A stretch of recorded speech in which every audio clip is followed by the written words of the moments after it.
ไกลส่วนอายนะหรือใช้เจลล้างมือคุณเด้ก่อนลาหักแห้งแพงปานหัวใจให้เจ้าปลอดภัยเด้อลาขอแรงคนไทยต้านภัยรุกรานหากันและมีสติมีหนทางฟ้าคอยเบิ่งหน้าจอเพราะอายออนไลน์ส่งหาอย่าเหงาเด้ออายสัญญาเมื่อโควิดซาสิมากอดนางแพงทิ้งรออายเด้อลาเมื่อโควิดซาสิมาคิดดอกหัวใจ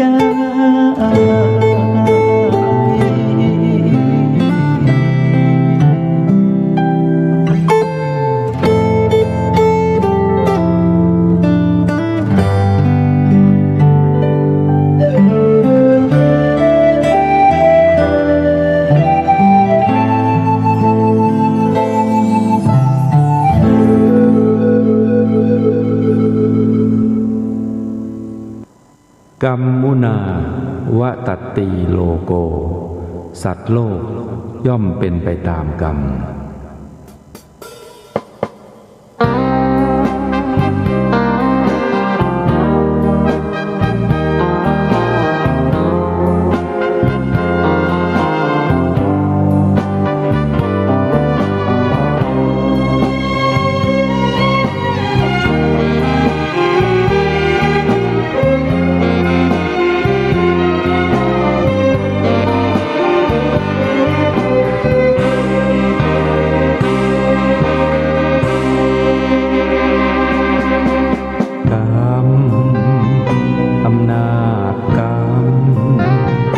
กุศลกรรมหรืออกุศลกรรมทุกการกระทำเป็นกรรมชั่วกรรมดีคนเราเกิดมาเป็นไปตามกรรมเช่นนี้ทำชั่วทำดีล้วนแต่มีผลกรรมอำนาจใจสติครองไว้อย่าผิดพลาดเพ้อไปพระองค์เข้าใจชี้ในสิ่งกระทำจรวดบรรทุกใส่มาแล้วนาเวรกรรมคิดจะกระทำย้ำให้พึงสังวรคนและสัตว์ทั้งหลายที่เป็นไปต่างๆนานาชีวิตแตกต่างนานากรรมชะตาพบเย็นพบร้อนคนไม่เข้าใจกันมัวกระทำเรื่องบาปหลายตอนเกิดใหม่พบหน้าแน่นอนนรกร้อนน่าสะพรึงกลัวอำนาจกรรมกุศลกรรมหรืออกุศลกรรมไม่ควรกระทำกรรมที่ผิดติดตัวทำบาปโหดร้ายมันไม่ใช่เรื่องยิ้มหัวผลลัพธ์น่ากลัวน่ากลัวอำนาจกรรม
The เฮียน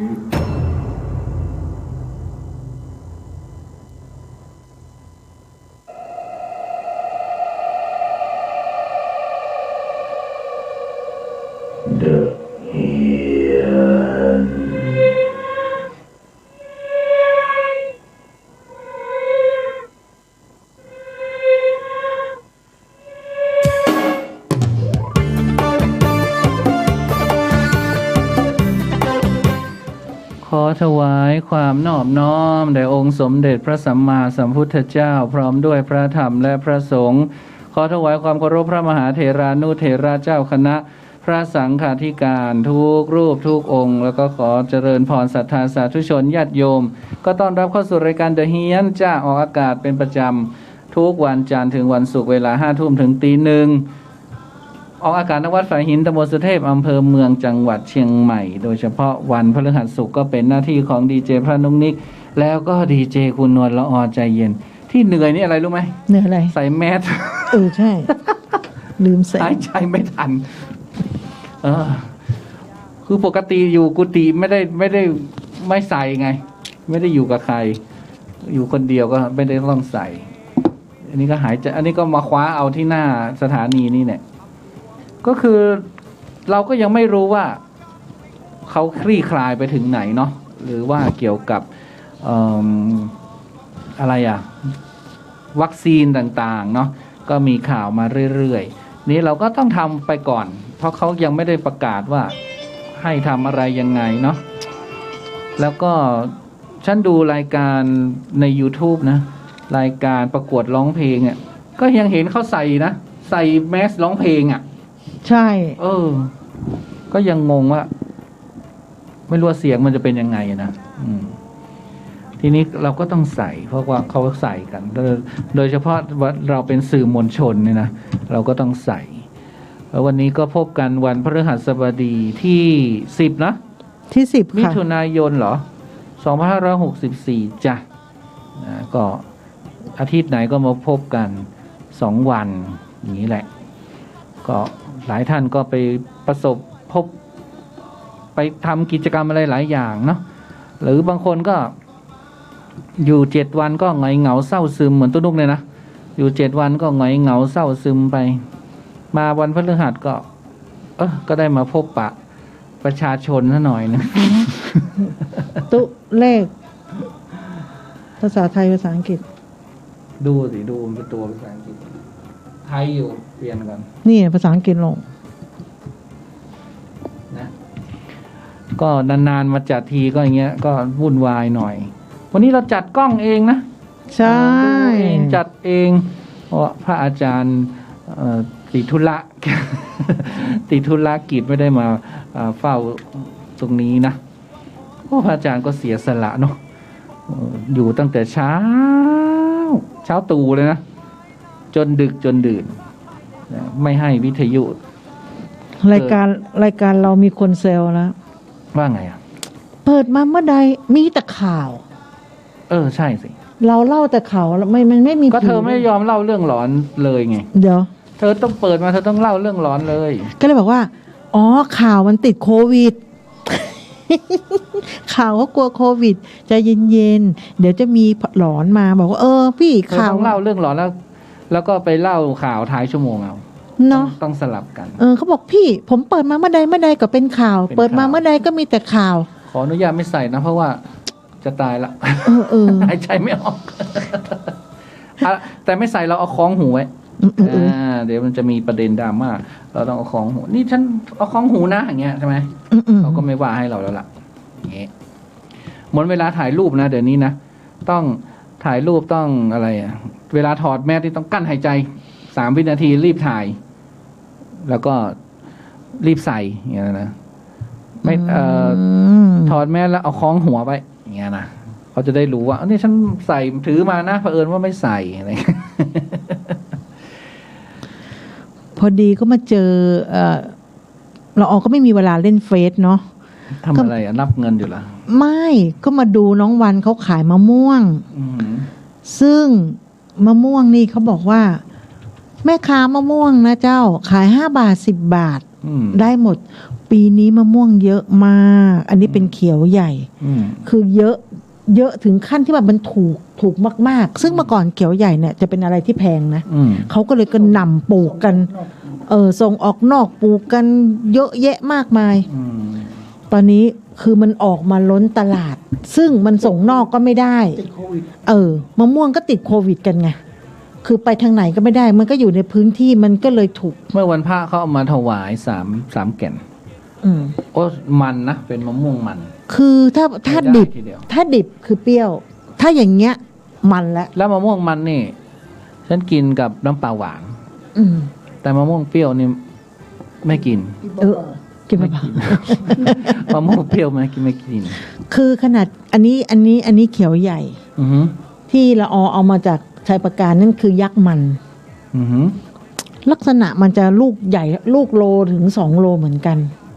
แต่ถ้าจะกลิ่นที่มันเป็นเอกลักษณ์นี่เขียวเสวยนะเขียวเสวยเขียวเสวยนี่เขาจะเป็นเอกลักษณ์เป็นมะม่วงมันที่มีแต่มันไม่มีรสชาติไงมันจะเดี๋ยวนี้มันจืดเนาะจืดเมื่อก่อนมันก็มันดีอ่ะเดี๋ยวนี้มันจืดจางไปละมันไม่มีรสชาติของความว่าอมเปรี้ยวน้อยๆเนาะมันถึงจะอร่อยอันนี้คือมันคือจืดไปเลยเหมือนเรากินแป้งเนาะเขาเลยไม่นิยมกินกันไงเพราะมันมีพันธุ์ใหม่ๆออกมาเยอะแยะไงมันจะมีทั้งยักษ์มันเขียวใหญ่มีอะไรนะเพชรบ้านลาดเมื่อก่อนนี่ตอนเด็กๆรู้จักแต่มะม่วงแก้วอันนั้นมะม่วงงาท่านน่ะมะม่วงตาลับหน้าท่านน่ะแล้วก็รู้จักอยู่3ชนิดฉันรู้จักแค่นั้นมะม่วงงามะม่วงแก้วมะม่วง3 ปีมะม่วงตาลับหน้าโชคอนันต์นี่สมัยก่อนนี่มาทีหลังเลยนะโชคอนันต์แรกๆเมื่อก่อนนี่จะบูมแพงใช่แพงต้นก็แพงใช่เพราะว่าซื้อเป็นปลูกก็แพงถ้าดิบคือเปรี้ยวถ้าแก่คือหวานคือเขาจะออกมันถ้าสุกคือหวานเลยดีไงโชคอนันต์อย่างงี้ไงใช่เขาจะได้ในตัวของเขาเองเขาจะได้3 อย่างเปรี้ยวมันหวานเมื่อก่อนเราเอาขายผลไม้เลยรู้ดีใช่เชี่ยวชาญในด้านผลไม้ตอนนี้ละอก็คือขายมะม่วงของพระอาจารย์ช่วงนี้เด็กก็เริ่มมาแต่ว่ามะม่วงยังไม่หมดปี 1มาแล้วนี่เริ่มคึกคักกันนี่ใช่แต่ครั้นี้มะม่วงยังไม่หมดเราจะต้องเอามะม่วงของพระอาจารย์ขายให้หมดก่อนนะแล้วระหว่างที่รอขายมะม่วงละอก็เลยมาทำข้าวเกรี๊ยวปากหม้อกับสาคูเละๆเทะๆนะในเฟซนะไม่เละปาดสวยแล้ว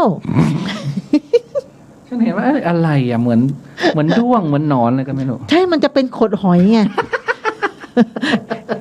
ไปว่าไปเหมือนด้วงอะไรเดี๋ยวว่าอาทิตย์เจอกันด้วงมะพร้าวด้วงมะพร้าวเหมือนน่ะมันเหมือนน่ะมันย่นๆนะใสๆอ่ะข้างในมีไส้อ่ะข้างในมีไส้เหมือนใช่นะมันเหมือนขดหอยนะเหมือนฉันเห็นละทำแบบขดหอยเลยฉันขี้เกียจแซวเลยเธอจะขายไม่ออกฉันก็เลยไม่ขี้เกียจแซวปาดไม่ทันค่ะบางคนเขาอาจจะชอบเละๆเทะๆอย่างนั้นก็ได้ไม่เละหม้อนึงเนี่ยคนอื่นน่ะเราเขาถามว่าหม้อไม่นาคเหรอพี่หม้อใหญ่มากเขาต้องใช้หม้อดินเหรอใช่ไอ้นั่นนะก็เก็บปากหม้อนะสมัยก่อนสมัยใหม่ใช้อลูมิเนียมแล้วก็ต้องเวลามัดผ้าต้องเว้นเสี้ยวนึงให้ไอ้น้ำมันพุ่งออกมัดจนตึงแล้วเขาต้องมีฝาครอบนะใช่ก็เอาฝาซึ้งไงเขาก็มีที่ปาดซ้ายปาดขวาคือหม้อเนี่ยเขาบอกหม้อโบราณมากหม้อใบนี้เหรอประมาณ10 กว่าปีเกือบ20 ปีนะหม้อใบนี้เมื่อก่อนที่หน้าสุริวงศ์มีอร่อยเขาเก็บปากหม้อกับวัดเกตนี่ไงมันปิ้งวัดเกตไม่หน้าฉันมัวเนี่ยใช่ไหมหน้าฉันมัวใช่ไหมไม่รู้ดิใครที่ดูใน YouTube หน้าตัวนกมัวใช่ไหมใช่หน้าไม่โฟกัสคือนุ่นคนปรับมันมีแล้วกับวิญญาณฉันไม่มีแล้วมั้งไม่เป็นที่คนปรับกล้องเมื่อกี้นี้ไม่ถ้าขยับมันก็นี่นะมันเห็นไหมมันก็โฟกัสนะเขาซูมมั้งไม่มันหลอกไม่มีละชีวิตฉันมัวหมองไปละก็เลยบอกว่าคนอื่นเขาปาดกัน4แล้วเราทำให้เราช้าไงปาด4ตัวมันน้อยอ่ะมันไม่คุ้มกับค่าเงินเขาไงละอก็เลยปาดแค่2หมายถึงหม้อเดียวเนี่ยได้4ตัวซึ่งคนอื่นเขาปาดกัน4อยู่แล้วแต่ละอเขาแบ่ง4ใช่ไหมใช่แต่ละอปาดแล้วตัวน้อยเดียวอ่ะ แป้งก็เอาเทใช่ไหมใส่กาน้ำเทใช่ไหม ใส่จึกกึกกึกเทปักใส่กระบวยแล้วก็ เธอไม่ขายขนมครกไปด้วยเหรอมันก็อันเดียวกันแป้งอันเดียวกัน คนละอย่าง หยอดควักหยอดควักไปอ่ะ แต่มันก็อัน ดี เดียว อ กั ย่าน ง นั่นนะ คือบางครั้งก็เหมือขายหม่าล่าเหมือนกันนะ ไม่หมาล่าด้วยเพราะหมาล่ามันเผ็ดใช่ไหมพอมันเผ็ดเขาก็ไปกินของหวานไง แต่ต้องถามว่ามีแค่2 มือ ขนมครกเนี่ย แค่นี้ก็ยืนปาดแบบพอจะได้กล่องหนึ่งเนี่ยนะละออต้องปาด1 2 3 4 เที่ยว ก็น้องสาวเธอกลับมาแล้วไม่ใช่เหรอไอ้บอยเธออะ ก็วันที่ ไม่ให้มันขายขนมครกไปก่อน ไม่ คือเขาจะอยู่วันเกิดเขานิมนต์ตุ้นุกด้วยนะพอดีเป็นวันอาทิตย์บอกว่าต้นนิมนต์รอตุ้ตึงอยู่ ก็ รู้ได้ไงฉันอยู่ ก็วันอาทิตย์ไง ฉันอาจจะลาแล้วอกอะไรนี่ก็แหละ ก็คือวันอาทิตย์เขาจะทำบุญอะไรเรียบร้อยเสร็จแล้วเราก็บอกว่า ก็จะแขนฉันขาวกว่าหน้าอีกแล้วเนี่ย หน้าดำปี นะนะ ก็บอกว่าวันอื่นก็เลยบอกว่าเดี๋ยวให้เขาทำบุญวันเกิดเสร็จแล้วให้เขามาช่วย เราก็จะได้ขายหม่าล่าเหมือนเดิม เราก็จะขนมก็โอนะแต่ว่าคือไม่ได้หยุดเพราะว่ามันจะได้20 บาทป่า4 รอบอ่ะ มันเป็นอาหารเขาเรียกว่าขนมโบราณ ที่เขาบอกหา มัน กิน ต้อง ยาก ละเมียดละไม ใช่ มันต้องมีผักเยอะ ใช่ ๆต้องกินกับผักสลัดกินกับผักชีอะกับอะไรพริกแต้นะ ผักละออใช้ผักแพงผักอะไรอ่ะที่สีม่วงๆอ่ะ ผักเขาเรียกอะไร ไม่ชื่อไทยอะนะชื่อฝรั่ง ชื่อฝรั่ง เรียกว่าต้องการชื่อเสียง ผักโลละ50อ๋อไม่ได้ขายเอากำไรอะไรขายเอาชื่อ ขายเอาชื่อเสียงเขาขาย เข้าใจ เขาขายตัวน้อยๆนางละออก็ขายบาท2 อันตัวใหญ่ๆเข้าใจ เอาตามแนวตามทรงพลเลย ไม่ว่ากัน เราไม่ว่ากันถ้าขายเอาชื่อเสียง ต้นแบบ ใช่ไหม เราถนัดถ้าอย่างนั้นอ่ะ แล้วถนัดคนมายืนรออย่างเงี้ยโอ้มีการรัดคิวกันสุดฤทธิ์ อ้าวก็เหมือนข้าวโปะหน้าเซเว่นเขาก็ค่อยๆทำนะเขาก็ไม่ได้รีบร้อนนะคนจะยืนเป็น100เขาก็ไม่สนใจนะเขาก็ตามคิว แต่ละออเครียดไง ไม่ได้เธอต้องไม่สนใจ เดี๋ยวผมมาเอานะครับเดี๋ยวผมมาเอานะครับเดี๋ยวหนูมาเอานะคะ ไม่ได้ ไงหน้า ถ้าเป็นข้าวโปะนี่เขาข้ามเลยนะ ใช่ไหมเราก็บางครั้งก็ข้ามมานานแค่ไหนไม่รู้ฉันปาดได้ฉันก็เอาวางไว้ก่อนคนนี้เราจำหน้าไม่ได้ไง แต่อีกหน่อยก็คงจะเร็ว เพราะว่าเจ้าที่เขาเร็วมันมีนะที่เขาทำเร็วๆมันมีนะเขาต้องมีหลายอ๋อมีเล็กๆหลายหัว ช่อง เตาแก๊สใช่ถ้ามันอย่างนั้นมันจะไวไงปิดอันนี้เปิดอันนี้มีหม้อเดียวเนี่ยโอ้ยรอเหมือนกาทานินมีเจ้าหนึ่งไหมเหมือนมีเจ้าหนึ่งซึ่งให้มันขายดีก่อนนะไว้จะซื้อหม้อปาดมาเจอละออีกทีหนึ่งกล้ามใหญ่แล้วทีนี้ออกกำลังกายตลอดนะใช่ไหมปาดปากหม้อเสร็จมาเฉาะมะม่วงอีกใช่ปาดมะม่วงอีกใช่แล้วก็มายำมะม่วงอีกยำมะม่วงเสร็จก็ไปปาดต่อแล้วก็เอายำมะม่วงใส่ในปากหม้ออีกนะ งงไงงงเบอร์งงจริงๆอันนี้ก็เป็นเรื่องทำมาหากินเนาะให้เล่าให้ฟังถึงบรรยากาศการทำมาหากินของช่วงนี้มันก็เป็นอย่างนี้แหละอย่าไปโทษฟ้าโทษดินโทษรัฐบาลโทษอะไรมากมายเลยมันก็ต้องทำอ่ะมันจะยังไงมันก็ต้องทำคือเราก็ไม่อยากอ่านข่าวตอนนี้ก็คือเบื่อมากแต่นี่เป็นข่าวดีนะข่าวดีเหรออย่าเอา2 ข่าวนั้นนะเบื่อมากเขาเปิดรับประเทศพร้อมเปิดประเทศรับนักท่องเที่ยวยกระดับแหล่งท่องเที่ยวปลอดภัยชุมชนบ้านไร่กองขิงอำเภอหางดงประเดิม4 จังหวัดคือกรุงเทพเชียงใหม่ชลบุรีน่านนี่เขาจะเปิดแล้วนี่เหรอนายพิพัฒน์รัชกิจประการรัฐมนตรีว่าการกระทรวงท่องเที่ยวและกีฬาเผยพื้นที่ต้นแบบท่องเที่ยวปลอดภัย5 พื้นที่ได้แก่ 1. พื้นที่ท่องเที่ยวเขตเมืองเทศบาลเมืองน่านจังหวัดน่านโถน่านนี่มันเงียบอยู่แล้วนะ 2. พื้นที่ท่องเที่ยวทางธรรมชาติหาดบางแสนชลบุรีบางแสนก็ควรจะเปิดนะพื้นที่ท่องเที่ยวที่มนุษย์สร้างขึ้นเอเชียทีคเดอะริเวอร์ฟรอนต์กรุงเทพอันนี้อยู่เจริญกรุงอยู่ข้างวัดเพื่อนฉันนะอยู่ข้างวัดวัดอะไรลืมไปแล้ววัดลาดสิงขรเวลาไปภาคที่วัดลาดสิงขรก็เห็นอีอะไรชิงช้าสวรรค์เอเชียทีคนะที่ไหน อยู่หลังวัด ที่ไหน อยู่แถวเจริญกรุงไง อืม 4 พื้นที่ท่องเที่ยวชุมชน บ้านไร่กองขิง จังหวัดเชียงใหม่เขาเปิดแค่ไร่กองขิงนะ แล้วก็ 5 พื้นที่ท่องเที่ยวย่านการค้าเยาวราช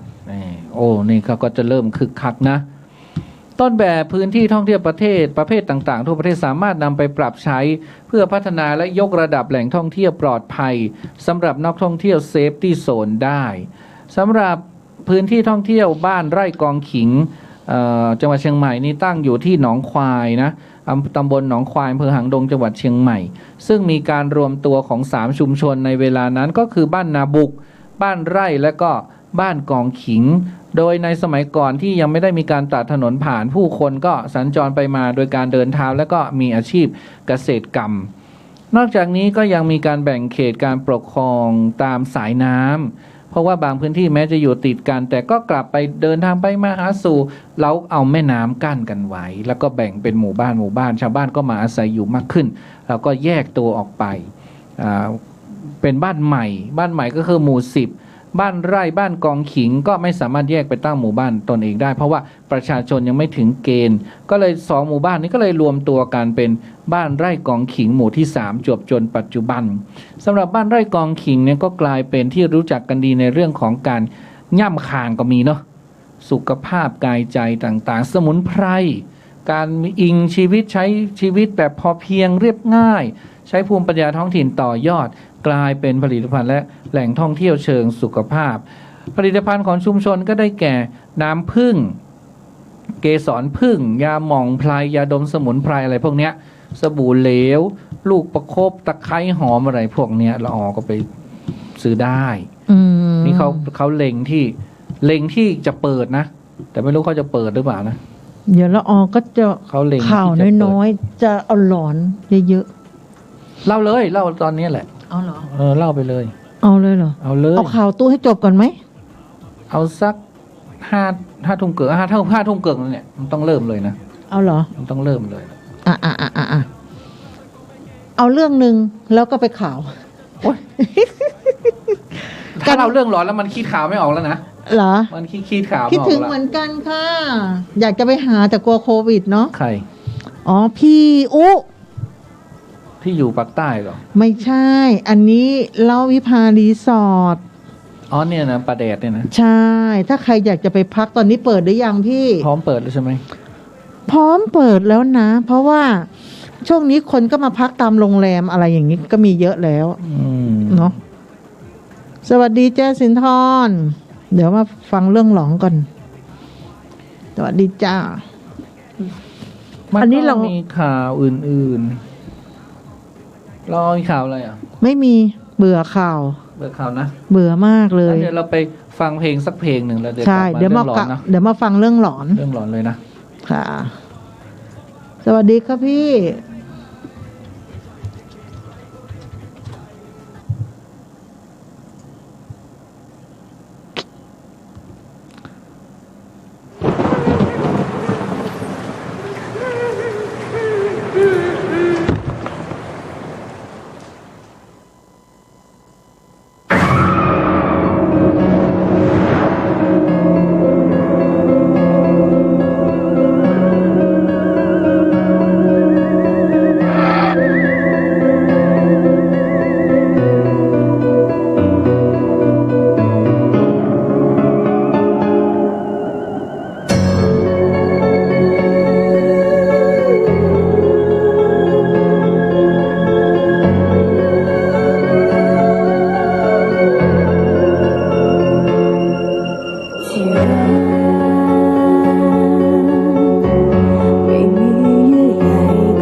เฮียน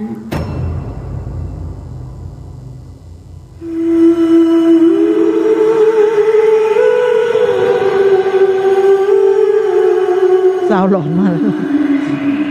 5:36 นาทีนะวันนี้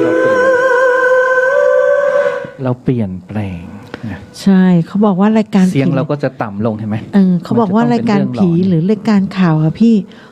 ผีมันติดโควิดเนาะพี่ก็เลยไม่รู้จะเล่าอะไร ผีมันไม่ได้มาหลอกคนช่วงนี้ มันไม่ว่าง มันไม่ว่างช่วงนี้ ผีไม่ว่าง ตอนนี้เราจะมาพูดถึงประสบการณ์สมัยที่เราเป็นนักเรียน เรามักจะเจออะไรที่มันแบบหลอกหลอนหรือเจอประสบการณ์ที่เจอในโรงเรียน ก็เดี๋ยวนี้โรงเรียนเขาก็ออนไลน์อ่ะ ผีโรงเรียนมันก็ไม่ได้หลอกใครอ่ะ เพราะเด็กไม่มีอ่ะ เด็กก็ออนไลน์เรียนอยู่บ้านเนี่ย ใช่ ผีเหงาไง ไม่รู้จะหลอกใครไง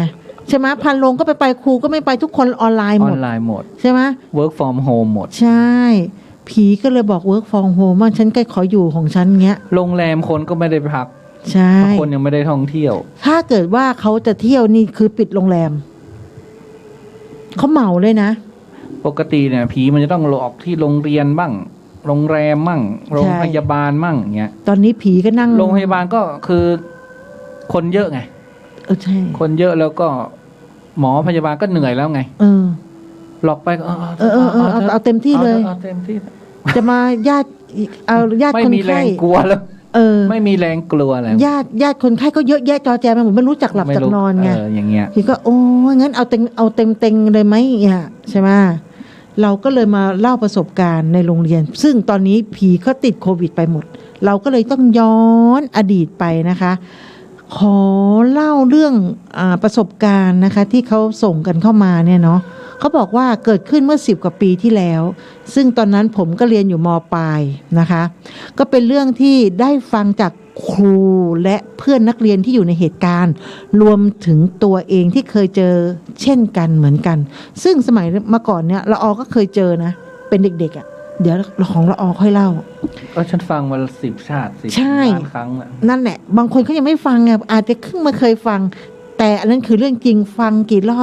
บมันก็ยังหลอนแต่มันเป็นเรื่องหลอนนะมันหลอนนะคือมันหลอนไงจริงๆเขาบอกว่าวิญญาณเด็กนักเรียน13 ศพอันนี้นะก่อนที่จะเข้าเรียนเนี่ยที่เนี่ยสัก10 ปีทางโรงเรียนแห่งนี้ก็ได้มีการจัดทัศนศึกษาซึ่ง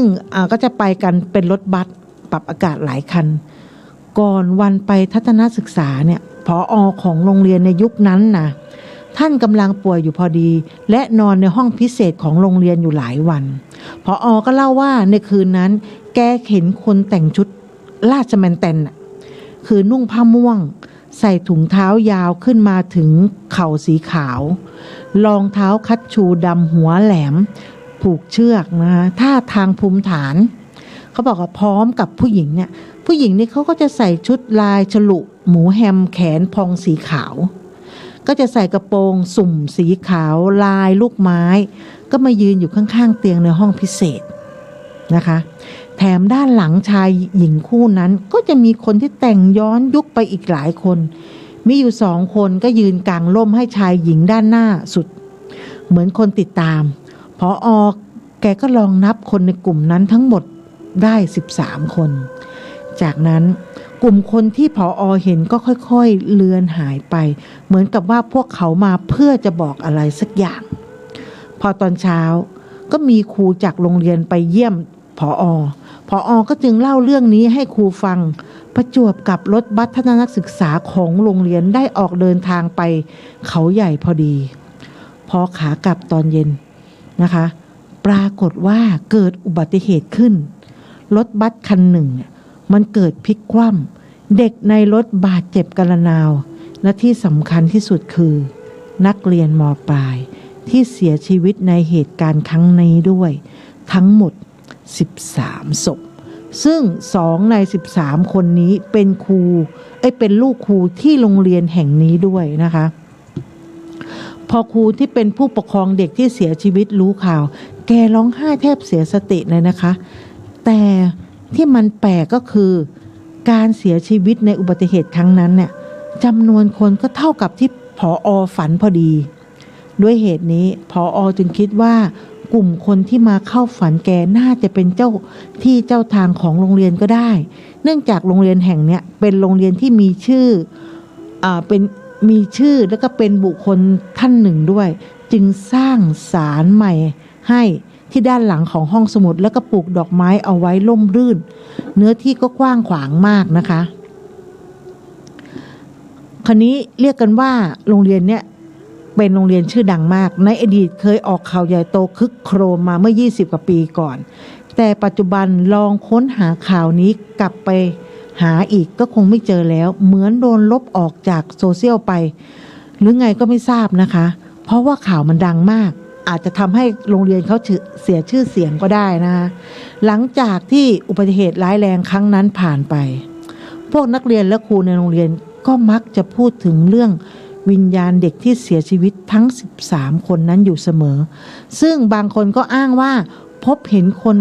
ไปต่างๆนานานะคะก็แล้วแต่เหตุการณ์แต่ละคนเช่นครั้งหนึ่งก็มีครูเวรอยู่ตอนดึกเนี่ยแกนอนอยู่ห้องพักครูก็เปิดไฟเปิดแอร์นอนก็ตอนประมาณสักเที่ยงคืนนั่นแหละแกก็จะลุกไปเอาเอกสารทำต่อที่ตึกใหญ่คราวนี้พอแกตื่นมาเนี่ยแกก็จะเห็นนักเรียนชายหญิงหลายคนมายืนอยู่ข้างๆโซฟาแล้วก็บอกแกไปว่าให้ไปส่งไหม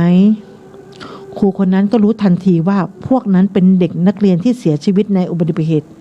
ในรถบัสทัศนศึกษาเมื่อหลายปีก่อนนั้นเพราะแกจำหน้าเด็กพวกนั้นได้ทุกคนโดยนักเรียนที่มาให้เห็นสภาพเหมือนตอนที่แกเสียชีวิตเลยคือเลือดเปื้อนเต็มตัวไปหมดครูแกก็กลัวแต่ก็ไม่กล้าพูดอะไรก็จึงยอมให้นักเรียนนั้นเดินไปส่งถึงห้องพักครูตึกใหญ่ตอนเที่ยงคืนนั่นเองพูดแล้วขนลุกเรื่องสยองขวัญที่เกี่ยวกับนักเรียนเหล่านี้ยังคงแวะเวียนมาให้เห็นอยู่เรื่อยๆแม้เวลาจะผ่านไปหลายปีก็ตามขนาดรปภ.นะคะยังเล่าให้ครูฟังว่ากลางดึกคนกลับไปหมดแล้วเนี่ยก็ยังได้ยินเสียงคนเล่นบาสเสียงหัวเราะหยอกย้อของนักเรียนกลุ่มนี้อยู่เสมออย่างผมเองเนี่ยก็เคยเจอเหตุการณ์เนี่ยครั้งนี้เหมือนกันแม้ว่าผมจะเรียนกับเขาเรียกว่าอยู่ในช่วงที่เกิดเหตุการณ์เด็กเสียชีวิตมันก็ห่างกันหลายปีนะตอนนั้นโรงเรียนก็ปิดเทอมละผมเรียนจบม.ปลายจากที่นี่ไปแล้วนะก็มีอารมณ์ที่อยากจะกลับไปเยี่ยมเยียนโรงเรียนเก่านะคะวันนั้นโรงเรียนแทบจะไม่มีเด็กและไม่มีครูเลย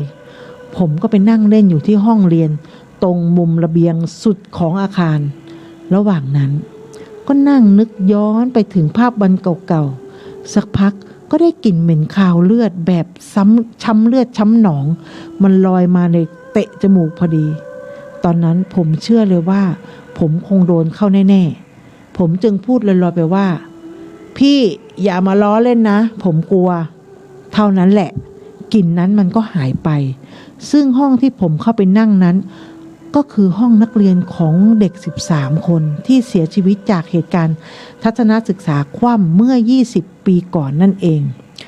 ไปลบหลู่ก็คือมันเหตุการณ์นั้นมันนานมาแล้วมันก็ยังมีเหตุการณ์ที่มันจะย้อนกลับมาได้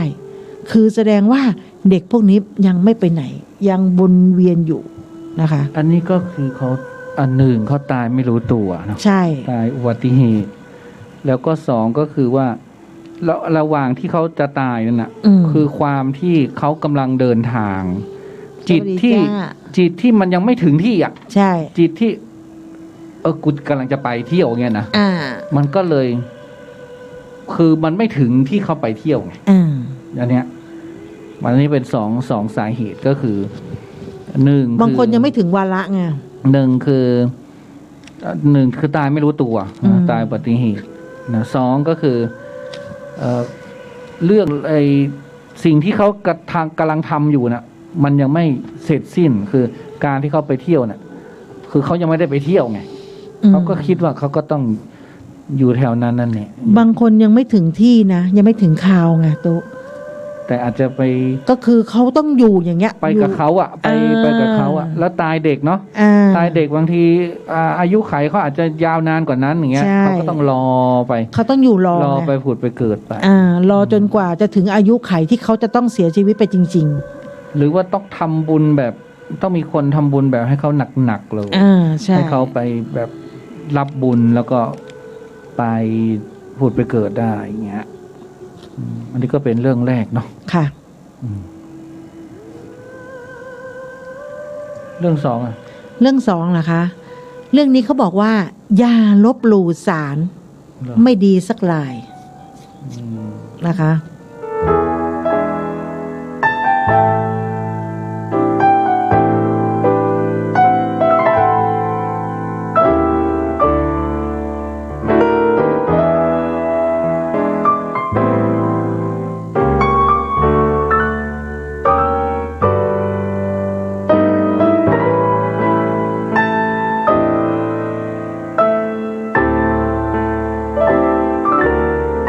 จะสุขอย่างไร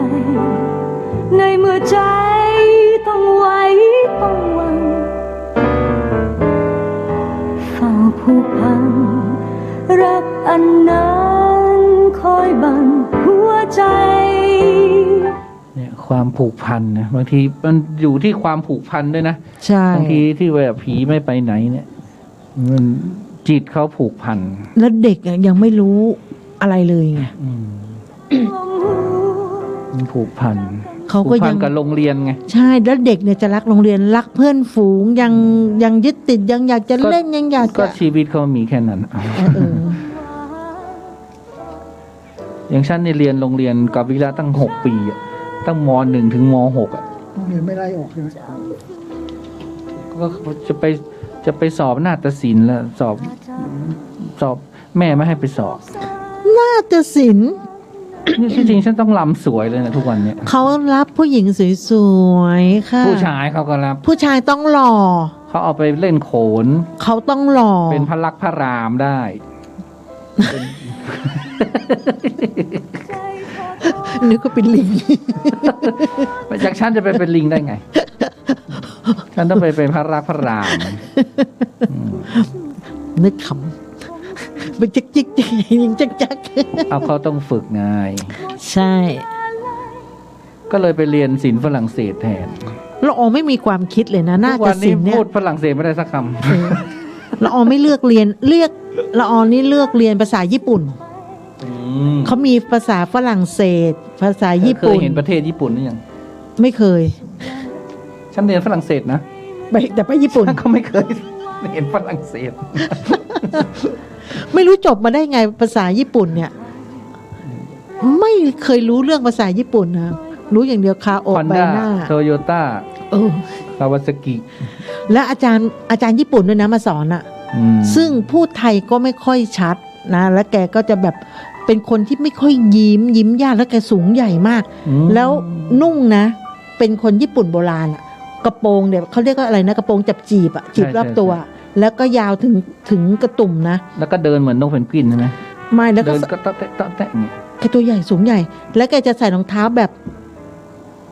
บอะไรอะแบบไม่มีส้นเลยอะแล้วก็ใส่ถุงเท้าสีขาว และใส่เสื้อคอบัว ติดคอแล้วก็แขนยาวมาติดกระดุมตรงเนี้ย อาจารย์ขาอาจารย์ไม่ร้อนเหรอคะ อันนี้เมืองไทยนะคะ แกก็จะใส่อย่างนั้นเป็นเอกลักษณ์อ่ะ ใช่ใช่ เอกลักษณ์ของแกคือบอกว่า แต่ผ้า เรียบร้อยไงเขาต้องแต่งตัวเรียบร้อย ซึ่งแกไม่ยิ้มแกไม่เล่นแกไม่แบบแกยิ้มน้อยๆแค่แกจะยิ้มทีนี่โลกสดใส อาจจะเป็นญี่ปุ่นจริงจังไงญี่ปุ่นจริงจังญี่ปุ่นเครียดอ่ะมีนะ แล้วเราก็จะไปวาดการ์ตูนหน้าแกในคิ้วเข้มๆแบบไอ้นั่นสมัยก่อนเนี่ยจะมีจริงจัง เพราะคนญี่ปุ่นเขาตรงเวลานะเขามีระเบียบเขานะเขาอะไรต่างๆเงี้ยเป็นบุคลิกของเขาของชาติเขาใช่ แต่เราเป็นนั่งเรียนไงอาจารย์เดินเรียนเราไม่ได้สมัยนั้นเราไม่ได้เดินเรียนไงเป็นบางวิชาที่จะเดินเรียน บางทีบางวิชาอาจารย์จะเราอยู่กับห้องอาจารย์จะมาตรงเวลา บางวิชาเราก็เดินเรียน ซึ่งสมัยก่อนนี้เรียนแบบสนุกนะเรียนตอนนั้นเรียนอยู่ที่มหาลัยเกิดสนุกแต่น้ำท่วม ชอบที่สุดเลยคือน้ำท่วมโรงเรียนปิด เรื่องอะไรเนี่ยเรื่องที่4ของเธอเนี่ยลบหลู่ไงเรื่องที่2อยู่นะก็ เขาเรียกว่าเป็นเรื่องราวสยองขวัญในโรงเรียนเหมือนเดิม อืม ซึ่งแห่งนี้ยังมีอีกหลายจุดหลายเหตุการณ์หนึ่งเกี่ยวกับอาถรรพ์ของอนุสาวรีย์แห่งหนึ่ง ซึ่งเป็นที่เคารพกราบไหว้ภายในโรงเรียนนั่นแหละนะคะ โรงเรียนไหนเขาก็จะมีอนุสาวรีย์เนาะ ใช่ คน เขา ก่อตั้งบ้างคน ใช่ใช่ใช่ สถาปนาบ้างอะไรอย่างเงี้ย ใช่ นะ เหมือนกับมหาลัยเกิดเขาก็จะมีอาจารย์เกิด ซึ่งเป็นหุ่นตั้งเอาไว้ เข้าไปปุ๊บเจออาจารย์เกิดก็ต้องเป็นพิธีไงเพราะว่ามี เป็นผู้ ศาล ก่อตั้ง ใช่ เป็นผู้มีคุณูป คือ การ ใช่ ถ้าเราอยากจะเรียนจบเกิดเราจะต้องไหว้อาจารย์เกิด นะ ใช่ อืม ก็คุณเป็นลูกศิษย์ของโรงเรียนเกิดใช่ไหม อืม เจออาจารย์เกิดก่อนเข้าไปจะสวัสดีครูไปเจออนุสาวรีย์ก็สวัสดีอาจารย์เกิดนะคะ อันนี้ก็เหมือนกันเขาบอกว่าเรื่องนี้เกิดขึ้นจากที่ผมเรียนจบมาราวปี 50นะคะก็ไม่นานนะ50ก็10 ปี 14 ปี 13 ปี14 ปีนี้ ก็นานนะ นานแล้วนะ แต่มันก็ไม่ใช่โบราณขนาดนั้นไง แต่ของเรานี่มันก็ไวนะ ใช่ 14 ปีคือ เขาแป๊บเดียวเอง เดียว เขาบอกว่าก็ที่ผมรู้ข่าวก็เพราะตอนนั้นผมเพิ่งเรียนอยู่ที่มหาลัยปีหนึ่งแล้วก็มีรุ่นน้องที่ยังอยู่โรงเรียนนั้นไงก็เล่าให้ฟังในวันที่ผมกลับไปเยี่ยมโรงเรียนอีกแล้วคือคนเนี้ยรักสถาบัน ศิษย์เก่า เป็นศิษย์เก่า ซึ่งแปลกเนาะวันเราจบจากสถาบันนี้ไปแล้วเนี่ยพอวันไหว้ครูเนี่ยไอ้รุ่นพี่ปีที่แล้วเราก็ต้องกลับไปที่เก่า เขาก็จะมาไหว้ครู มันก็ไม่ไหว้ครูโรงเรียนใหม่นะต้องไปไหว้ครูโรงเรียนเก่า ก็ เพื่อให้น้อง โรงเรียนใหม่ก็ไหว้ด้วยโรงเรียนเก่าก็ไหว้ด้วย เพื่อให้น้องเห็นว่าพี่นี่จบมาแล้ว มันไปปีเดียวแค่นั้นแหละ มันไปปีเดียวปีที่สองมันก็ไม่ไปแล้ว เราก็จะเห็นรุ่นพี่ไป ก็เหมือนกับน้องคนนี้เหมือนกันนะคะเขาก็บอกว่าเหตุการณ์เกิดขึ้นเย็นวันหนึ่งเมื่อมีนักเรียนม.ต้นพากันไปเตะบอลในสนามบอลระหว่างที่เล่นกันเนี่ยลูกบอลก็เกิดกระเด็นไปทางหน้าศาลเด็กหัวโจกคนหนึ่งก็เลยวิ่งไปเก็บบอลแล้วก็ใช้เท้าไปเขาเรียกว่าสปริงตัวตรงเสาที่ตั้งศาลก็คือดีดนะคะตรงศาลซึ่งดูเหมือนกับเป็นการลบหลู่นั่นแหละพอเพื่อนของเด็กคนนั้นเห็นเข้าก็เลยบอกให้ไปขอขมาลาโทษเสียเพราะเป็นที่รู้กันว่าศาลเนี่ยเป็นศาลศักดิ์สิทธิ์มากแต่เด็กคนนี้กลับบอกว่าถ้ามีจริงก็ออกมาสิมาหักคอกูได้เลยท้าทาย ไม่เชื่อพูดเสร็จยังไม่ทันไรพอเด็กคนนั้นเดินมาตรงประตูฟุตบอลจู่ๆประตูฟุตบอลกลับล้มลงมาทับเด็กคนนั้นโดนตรงช่วงท้ายทอยพอดีเลยไม่มีใครคาดคิดจะบอกว่าลมพัดก็ไม่ใช่เพราะเสาประตูเป็นเสาเหล็กไงมันหนักมากใช่เสา ใช่ โกนะมันหนักนะ จากนั้นพวกครูก็พาเด็กคนนั้นไปส่งโรงพยาบาลมาทราบข่าวอีกทีเด็กคนนั้นเสียชีวิตอยู่ในโรงพยาบาลนะคะเขาบอกเขาโดยว่ากันว่าผอ.ได้จ่ายค่าปิดปากผู้ปกครองเป็นแสนเลยนะเพื่อไม่ให้ออกข่าวเรื่องนี้ออกไปนี่คือลบหลู่ศาล ก็เหมือนถูกบีบคอเนี่ยหักคอเนี่ย ก็ไม่เชื่อไง ตามที่คือ ที่พูดไว้ถ้ามีจริงก็มาหักคอกูสิเขาก็เอาตรงก้านตรงคอเลยไงอยู่ๆโกจะหล่นทับได้ไงไม่ได้เลยนะเจ้าที่เจ้าทางอะไรเนี่ย ห้ามลบหลู่เลย ไปตรงไหนต้องยกมือกราบไหว้กันเลยนะคะอันนี้จบไปเรื่องหนึ่งส่วนอีกเรื่องหนึ่งอันนี้ตุ๊กตาขาขาดที่ไม่มีขาสำหรับเรื่องนี้ตุ๊กตาก็อยู่ในโรงเรียนเนี่ยเหรอใช่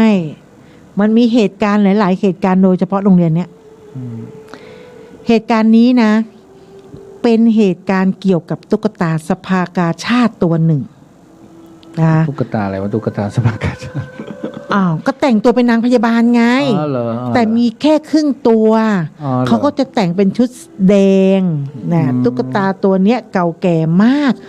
แล้วก็อยู่มาหลาย10 ปีแล้วตั้งแต่สมัยครูยุคเก่าๆปัจจุบันน่าจะเกษียณหมดแล้วแหละใช่ไหมครูก็เคยเล่าให้ฟังว่าวันนั้นมีเรื่องอะไรก็ไม่ทราบผอ.ก็เรียกครูมาประชุม และก็ให้นักเรียนเลิกเร็วกว่าปกติพอนักเรียนกลับเกือบหมดแล้วครูคนที่เล่าประสบการณ์นี้แกก็เดินผ่านมาตรงบันไดระหว่างนั้นก็ได้ยินเสียงรองเท้าส้นสูงคนหนึ่งวิ่งมาตักแกก็เลยหันไปมองปรากฏว่าเห็นเป็นขาพลาสติกนะเหมือนขาของหุ่นคนที่สวมเสื้อผ้าอยู่ในห้างสรรพสินค้านั่นแหละเป็นพลาสติกแบบนั้นอะแถมใส่รองเท้าส้นสูงสีแดงเลือดนกซึ่งมันเป็นสีเดียวกับเสื้อตุ๊กตาเสื้อตุ๊กตาที่เป็นกาชาดน่ะสภากาชาดนั่นแหละกำลังวิ่งขึ้นบันไดไปยังห้องผอ.นะคะที่เห็นแต่ขาเห็นแต่ขาไงขาเปล่าๆเนี่ยใช่วิ่งขึ้นไปที่ห้องผอ.ใช่ที่สำคัญเนี่ยแค่ขาจริงๆนะแล้วก็วิ่งได้โดยซึ่งตอนนั้นไม่มีใครอยู่ตรงบันไดเลยก็เลยนอกจากนั้นครูแกก็เลยหันมาแล้วก็เลยไม่รู้จะทำไงเพราะเห็นแต่ขาเหมือนขาแบบตามห้างเห็นไหมแกก็กรี๊ดเลยก็คิดว่าต้องเป็นขาตุ๊กตานางพยาบาลสภากาชาดที่มีครึ่งตัวนั่นแน่ๆเลยเพราะตั้งแต่แกสอนมาเนี่ยแกเพิ่งเห็นครึ่งท่อนบนส่วนท่อนล่างไม่เคยเห็นเลยสงสัยเขาลืมให้มาตุ๊นี่แหละมีอะไรที่ห้องพยาบาลเขาก็บอกว่ามีอีกเรื่องนึงเกิดอันนี้ที่ห้องพยาบาลนะตะกี้ตุ๊กตาพยาบาลใช่ไหมเขาก็เลยย้อนกลับมาที่ห้องพยาบาลเนี่ยเมื่อปี47ปีแรกอยู่ม.4 เนี่ยตอนนั้นก็มีเพื่อนผู้หญิงคนหนึ่งเนี่ยนะชอบวิ่งเล่นไล่จับกันในห้องพยาบาลใช่ไหมอันนั้นตุ๊กตาพยาบาลนะซึ่งมันอยู่ในห้องพยาบาลไงอันนี้โดนมาแล้วคราวนี้ในห้องพยาบาลเนี่ยโดยห้องนี้มันก็จะมีผ้าม่านเป็นสีชมพูล้อมด้วยกระจกผมก็ชอบแอบไปชงโอวัลตินกินอยู่ประจำไงกับเพื่อนสนิทตอนเที่ยงบ่อยๆในห้องเนี่ยมันก็มีประมาณสัก10 เตียงติดแอร์บรรยากาศสลัวด้วยผ้าม่านสีชมพูเนี่ยบางทีเราไม่เป็นไรเราอยากขี้เกียจง่วงนอนเราก็อยากไปนอนบอกอาจารย์ว่าโอ๊ยปวดท้องปวดหัวเราจะได้นอนห้องพยาบาลซึ่งเราทำบ่อยมากเพราะเราขี้เกียจเรียนภาษาฉันอยากจะทำแต่ฉันไม่รู้จะไปทำไมเพราะว่าไปนอนห้องพยาบาลนี่วังเวงกว่าเรียนอีกอ่ะก็คือเรียนดีกว่ามันจะมีนักเรียนเยอะไม่มี ไปนอนแบบวังเวงอ่ะเพราะว่าละอจะเป็นโรคกระเพาะไงฉันก็เลยไม่ไปเป็นมาตั้งสมัยเด็กน้อยเลยคือจะปวดท้องทั้งกระปีสีชิก้าแล้วก็มียาแค่ยาแดงยาอะไรนะยาธาตุน้ำแดงอ่ะกินอยู่แค่นั้นแหละแล้วก็จะนอนนะคะคราวนี้ไปถึงไหนเลย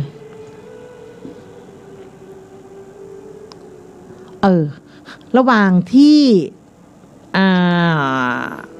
มีอยู่10 เตียงใช่ไหมบรรยากาศมันก็สลัวก็ไปนอนตอนเที่ยงแต่ก็มีเพื่อนผู้หญิงเนี่ยไปวิ่งไล่จับกันในห้องนั้นสักพักก็มีเสียงร้องกรี๊ดจนดังสนั่นคนด้านนอกก็หันมามองกันหมดเสียงมันมาจากในห้องพยาบาลไงใช่ไหมทั้งนักเรียนและครูก็เลยเข้าไปดูปรากฏว่าเห็นเพื่อนนักเรียนผู้หญิงผม2 คนกำลังร้องไห้นอนแล้วก็นอกนั้นสลบกันไปหมดพอได้ตั้งสติได้ที่นั่งร้องไห้ก็เลยเล่าให้ฟังว่าระหว่างที่วิ่งเล่นกันอยู่ในห้องอยู่ดีๆนี่แหละก็มีนักเรียนคนหนึ่งที่ไม่เคยรู้จักมาก่อนมาขอเล่นด้วยซึ่งนักเรียนคนนั้นเลือดเต็มตัวไปหมดเลยพอเห็นแบบนั้นตกใจก็เลยวิ่งหนีพอวิ่งหนีนักเรียนคนที่เลือดเต็มตัวก็วิ่งไล่ตามจึงร้องกรี๊ดและเป็นลมสลบไปไงก็คือไปเล่นในห้องเขาไงห้องพยาบาลใช่เขาก็เลยออกมาเล่นด้วยอันนี้ก็คือห้องพยาบาลแล้วที่ตุ๊กตาพยาบาลนั้นไม่ได้อยู่ห้องพยาบาลอยู่ห้องพยาบาลอันนั้นครูโดนไงแล้วมันวิ่งไปห้องผอ.ทำไมอันนั้นคือผอ.บอกว่าไปประชุมเหรอให้พวกครูไปประชุมที่ห้องผอ.คันนี้นักเรียนพยาบาลไง ก็จะไปด้วยไงคือนึกว่าเขาเรียกด้วยนึกว่าเขาเรียกด้วยแต่ว่ามันไม่มีขามานานแล้วคือครูคนนี้เห็นแต่ช่วงไปแต่ขาเห็นครูเคยเห็นแต่ช่วงบนไม่เคยเห็นช่วงล่างแต่เห็นช่วงล่างก็จำได้แล้วว่ามันต้องเป็นอีกของอีกตัวนั้นแล้วคันเนี้ย วันนั้นนางไม่เอาตัวข้างบนไป นางเอาแต่ข้างล่างไป แล้วคนอื่นยังไม่ได้ขึ้นห้องผอไงนางไปก่อนไงเข้าใจป่ะไปพร้อมกับครูที่อยู่ห้องพยาบาลไงแล้ว แส นา ด ง งว่าเขาทำหน้าที่ได้ดีมาก ใช่เขาบอกให้ไปประชุมไงนางขึ้นก่อนไงครูตามหลังครูก็เลยกรี๊ดไง โอ้พอนี่ก็ดีนะเรียกได้ทั้งผีทั้งคนประชุมได้หมด ก็ผอเนี่ยผอเป็นคนกลางที่เหมือนผอมีลางสังหรณ์อะตุก็13คนที่เสียชีวิตไงผอก็ฝันไงผอเป็นคนฝันก่อนว่ามีคนที่แต่งชุดไทยโบราณมา13คนไงก็เด็กนักเรียนของเขาเนี่ย13คนที่เสียชีวิตไปในโรงเรียนนี้ก็เลยมีเหตุการณ์ต่างๆเพราะทั้ง13คนไม่ได้ไปไหนเพราะฉะนั้นคนที่รู้ดีที่สุดคือพอ ใช่รู้ทุกเรื่องแล้วยังมีเรื่องราวอีกหลายเรื่องไม่ว่าจะเป็นห้องภาษาไทยนะคะแล้วก็ห้องดนตรีนี่นะเฉพาะโรงเรียนนี้นะภาษาไทยนี่ส่วนมากไม่ค่อยมีผีนะภาษาไทยสิมีไม่มีโรงเรียนฉันไม่มีอ๋อเหรอห้องภาษาไทยมีแต่ห้องดนตรีนะมีห้องดนตรีไทยนะมีห้องภาษาไทยห้องดนตรียกเว้นห้องวิทยาศาสตร์แล้วห้องดนตรีไทยนะมันก็จะมีอีหลอบเดียวกันนะคือนิ่งนองนิ่งนองนิ่งนอง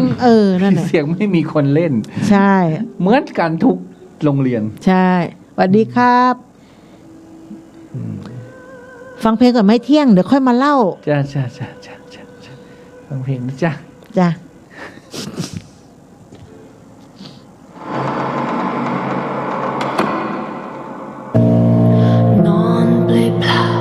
คนเดียวในค่ำคืนนั้นมืดมิดไร้ความรู้สึกผิด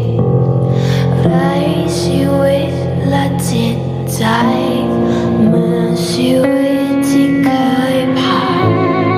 เป็นแค่คนถูก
ลังจากที่เปลี่ยนมาเล่าเรื่องหลอนนี่ก็ดีนะ ตอนนี้เที่ยงคืน6 นาทีแล้ว อืม อีกชั่วโมงหนึ่งเธอก็เล่าไปเรื่อย คือพูดเรื่องกาแฟก่อน พอดีอาดูนออฟโรดนั่นน่ะเปิ้ลปลูกกาแฟ ๆจ้ะ ก็สั่งแก ไปอยู่ที่ไม่โจ้เหรอ สั่งแค่5ก็เลยบอกอดุลว่าไอ้นางปอยบอกว่า สั่งมาทำไมเยอะแยะขนาดนั้น ใช่สั่งมันทำไมเยอะแยะ เอ้าใครก็จะหิ้วมาให้กิโลนึง แล้วร้านมีแล้วเหรอ เอ้าถ้าไม่มันยังไม่ได้คั่วเราต้องมาหัดคั่วแล้วหัดชง ไม่ใช่อยู่ๆคนเข้าร้านมา ซื้อเน็ตกาแฟมาชงเลย ไม่ได้ แล้วเราได้สูตรมาแล้ว ที่ไปนั่งกินวันนั้นอ่ะพอชิมปุ๊บรู้เลยว่าอะไรคืออะไรยังไง เหนอก็ดีแหละก็ค่อยๆเป็นรูปเป็นร่างไปเนาะ ใช่ ร้านกาแฟคุณละออ คันนี้ก็บอกไอ้เจ้าทีเคบอกว่าให้มาออกแบบร้านกาแฟให้พี่หน่อย อืม ซึ่งเราก็เห็นเคาน์เตอร์แต่ละที่ไม้เราอะหรือเตียงได้แล้ว อืม ทีเคมันไม่ยอมรับปากมันทำร้านของมัน เขาทำที่ไหนทีเค บ้านเขาสิ คิดว่านะเห็น ที่ เขา ดอยสะ ทำ เก็ดเหรอ ใช่ เราไปบุกบ้านมันไหม เขาก็ยังไม่เป็นรูปเป็นร่างเราน่าจะไปบุกสักวันหนึ่งไปดูไง เอาไม่เป็นรูปเป็นร่างแล้วเราไปนั่งตรงไหนอะ ก็คือเขายังไม่เปิดเป็นทางการ เห็นเขาทำอยู่เห็นเขาตอกไม้ตอกนู่นตอกนี่คือเขาทำไปเรื่อยๆอ่ะ อ๋อ เขาจะต้อง เพราะนั้นเขาก็คงไม่มีเวลาแล้ว ค่อยๆศึกษาในการทำไปก่อนกินตรงนั้นตรงนี้แล้วศึกษา อืม ไม่ใช่ว่าอยู่ๆปั๊บตั้งปุ๊บเปิดอ้าวอันนี้ทำยังไงวะชงยังไงวะ ไม่แต่ว่าของเราก็ค่อยๆทำมันทำโครงมันก่อนตอนนี้ ใช่ ทำโครงทำหลักมันแล้วก็ค่อยๆ ต่อไปทีละนิดละหน่อยอะไรเงี้ยยังไม่ต้องทำแบบ perfect นะ ทำเป็นสี่เหลี่ยมก่อน ใช่ให้แบบอยู่เป็นที่เป็นทางไปก่อน ทำโครงเหล็กอะ อะไรเงี้ย คันนี้ยไอ้ไม้เราอ่ะหรือเตียงมาค่อยประกอบประแกะแปะทำเป็นเคาน์เตอร์ เหมือนร้านข้างๆร้านเราน่ะเขาก็ค่อยๆทำนะ เขาไม่ได้ทำเมื่อก่อนเขาไม่ใช่มีม้าหินอ่อนนะใช่ไหมเขาก็มีเพิงก่อน เสร็จแล้วเขาก็ค่อยไปมีม้าหินอ่อน ถ้าคนเยอะเขาก็มีม้าหินอ่อนมาเนี่ยเราก็แต่ม้าหินอ่อนเรามีแล้วนะเราไม่มีเพิงเราต้องทำเพิงมา ไม่ได้สวยเลย ม้าหินอ่อนตั้งแต่ตั้งธรรมสถานละสวยสิของเก่าบอกนี่ของเก่าแกนะ อยู่มาตั้งแต่ตั้งธรรมสถานแล้ว มันมีประวัติใช่ไหม ใช่ต้องมีสตอรี่เรื่องของเธอ รู้สึกตุ๊จะสบายนะ เนี่ยไม่ต้องอีกหน่อยใช่ไม่ต้องมาจัดแล้ว ไม่ เราก็มาเล่าได้ บังเอิญอันเนี้ยมันมีเยอะ อีกหน่อยก็ไม่ต้องมาฉันก็ไม่ต้องมา เดี๋ยวก่อน ฉันไม่ได้เล่าอะไร เดี๋ยวสิท้ายปกติตู้เล่าอะไรนะ ว่าใครจะมาฟังท้ายๆตำนานตำเนิน ตอนเนี้ยมันยังเพิ่งจะเที่ยงตำนานได้เลยค่ะตำก่อน แล้วมาโยนตำมาฉันแล้วฉันจะเล่าตำอะไรล่ะเนี่ย ตำนานอะไรดี เพราะ ตำนานอะไร ผีไปตั้งหลายเรื่องแล้วตำนานก่อนเดี๋ยวไม่มีตำนาน ก็ตำนานนี่ไง อะไรตื่นเต้น ก็ที่ตู้โพสต์น่ะ แล้วฉันพูดเรื่องอะไรอ่ะ ผีฟ้อนผีอันนั้นอ่ะ ผีมดผีเมงฉันไม่ชำนาญ เหรอ ฉันไม่รู้ฉันไม่เคยฟ้อน ก็อ่านที่ตู้โพสต์ไปสิ มันนิดเดียวเองนะ เอ้าบางคนก็ไม่ใช่จะรู้นะ เอาแค่ แต่เคยไปดูเขาฟ้อน แต่ไม่เคยฟ้อน ก็ที่โพสต์ในนี่ไงเดอะเฮียนน่ะ ไม่ได้โพสต์ เอ้ย แชร์ไปแชร์ไปที่ปุบโพน่ะ ไปดูที่ปุบโพสิ อันนั้นก็คือน่าสนใจนะ เนี่ยคนไม่เจอเขาไม่ให้เล่าเลยเนี่ย ปุบโพหรือยังคะ ผีมดผีเมงเขาไม่ให้เล่าเลยเขาไม่ให้เล่า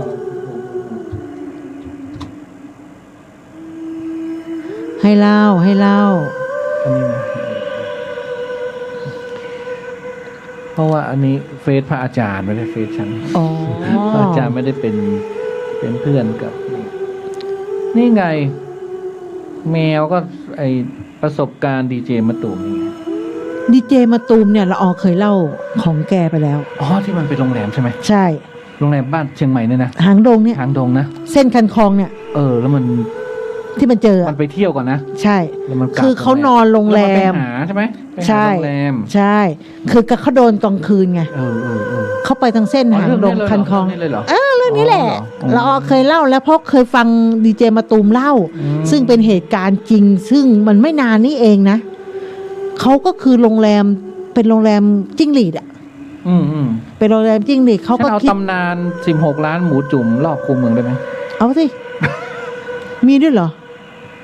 16ล้านชาบูหมูกระทะรอบคูเมืองเชียงใหม่ มีอยู่ร้านหนึ่งที่หลอนๆน่ะ โอ๊ยแต่เขายังอยู่นะ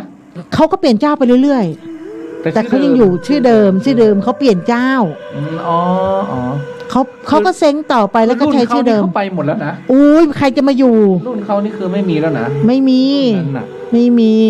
แต่มันก็จะมีตำนานจริงๆ ในร้านหมูจุ่มสมัยก่อนเนี่ย มีกี่ร้านมีชื่ออะไรบ้าง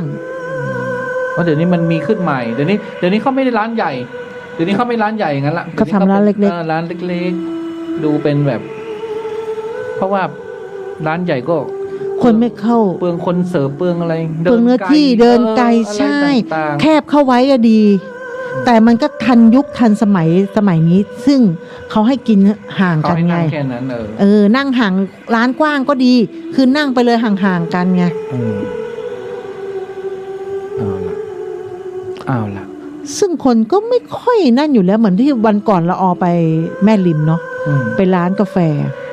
เป็นไง ก็ ลงลิ้น เขาก็แต่ละคนเหมือนรังเกียจกันอะตุ๊พอเราเข้าไปแบบนั่งโต๊ะนี้ปุ๊บเขาจะแบบอุ้ยเด้งหนีเราไปไกล ซึ่งเราเข้าไปเรามุมนี้เขานั่งนี้เราซึ่งเราอยากจะมานั่งใกล้เขาเหมือนกันแหละร้อนตับแรบเขานั่งอยู่เราก็ไม่อยากเข้าไปใกล้เหมือนกันไม่ต่างกัน ต่างคนต่างก็จะอยู่คนละมุมคนละทิศคนละจ๊อกเพื่อเวลาเขาถ่ายรูปหรือลงโซเชียลจะได้ไม่มีดราม่าไงว่า เอ้าเข้าร้านแล้ว คนเยอะไหมอะไรทำนองนั้น ก็คือตัวใส่คนนู้นคนนี้ใส่ไงพูดมันไม่ออกอ๋อ เอาล่ะสรุปเอาตำนานอะไรเนี่ย เอาตำนานหมูกระทะใช่ไหม ใช่ เราอยากรู้ไง คนคือเดี๋ยวนี้เขาชอบกินแต่หมูกระทะไงไปอะไรคิดอะไรไม่ออกก็หมูกระทะแต่มันคุ้มนะ มันไม่ได้มันเหมือนโฆษณาให้เขาไม่ได้ เอา วันนี้จะเสนอฟ้อนผีมดผีเมง นอง อาจจะไปทำเป็นเล่นนะเข้าจริงนะ นั่น อุ้ย จริงนะ ไม่เคยไป จริงนะไม่เล่นเนี่ยมันเข้าจริงนะ คือไม่รู้เราเคยไปอยู่ตอนก่อนเนี่ยอยู่สันติธรรมอยู่แถวบ้านก็คือไปยืนดูเขาเนี่ยสันติธรรมเขาก็มีหล่มของเขานะหล่มฟ้อนนะมีก็ติดข้างบ้าน แล้วก็ นั่นแหละ เจ้าพ่อจ้างเผือกเขาก็ฟ้อนนะเคยไปที่แรกคือข้างบ้านเขาจะมีโรงทานไปทำอะไรหรอกไปยืนกินไอติมยืนกินขนมเสร็จแล้วเขาก็จะรถจะติดเราไม่ต้องไปขายของแล้วของฟรีมีเยอะแล้วอยู่ข้างๆบ้านเราไงตอนนั้นน่ะเขาก็จะแต่งไม่ร่วมฟ้อนเขาไปยืนดูเขาก็จะแต่งตัวแบบเราไม่ได้ว่าซึ่งแรกๆเรามาอยู่ใหม่ๆนะเราก็ไม่รู้ไงอะไรคือผีมดอะไรคือฟ้อนก็คือเราก็ว่าเข้าทรงอะนั่นแหละประมาณนั่นแหละแล้วเขาก็บอกว่าฟ้อนผีมดแล้วผีมดมันไม่ดีกับบางคนเขาบอกว่าฉันไม่ใช่ผีมดนะบางคนนะเราไม่รู้ว่าผีมดกับการเข้าทรงมันคืออะไรบางคนเขาบอกว่าที่นี่ฟ้อนเป็นฟ้อนคนละอย่างซึ่งไม่ใช่ผีมดมันแตกต่างกันยังไงอาจจะเป็นฟ้อนเจ้านายก็ได้ผีเจ้านายก็ได้เหรอที่ไม่ใช่ผีมดผีเมงนะผีมดผีเมงเนี่ยเขาเรียกว่าเป็นผีบรรพบุรุษของคนที่บางครั้งก็เรียกผีปู่ย่าเพราะว่าคนล้านนาเนี่ยดั้งเดิมเนี่ยไม่ได้เป็นคนพื้นที่ทั้งหมดก็เป็นคนเนี่ยเป็นคนเมงนิกเมงก็คือคนมอญเป็นมอญมาอยู่พอมาอยู่เขาก็เลยแต่งตัวเป็นมอญไง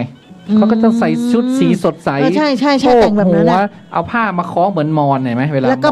ผูกผ้าใช่เหมือนมอญแต่อะไรประมาณอย่างแล้วก็ใส่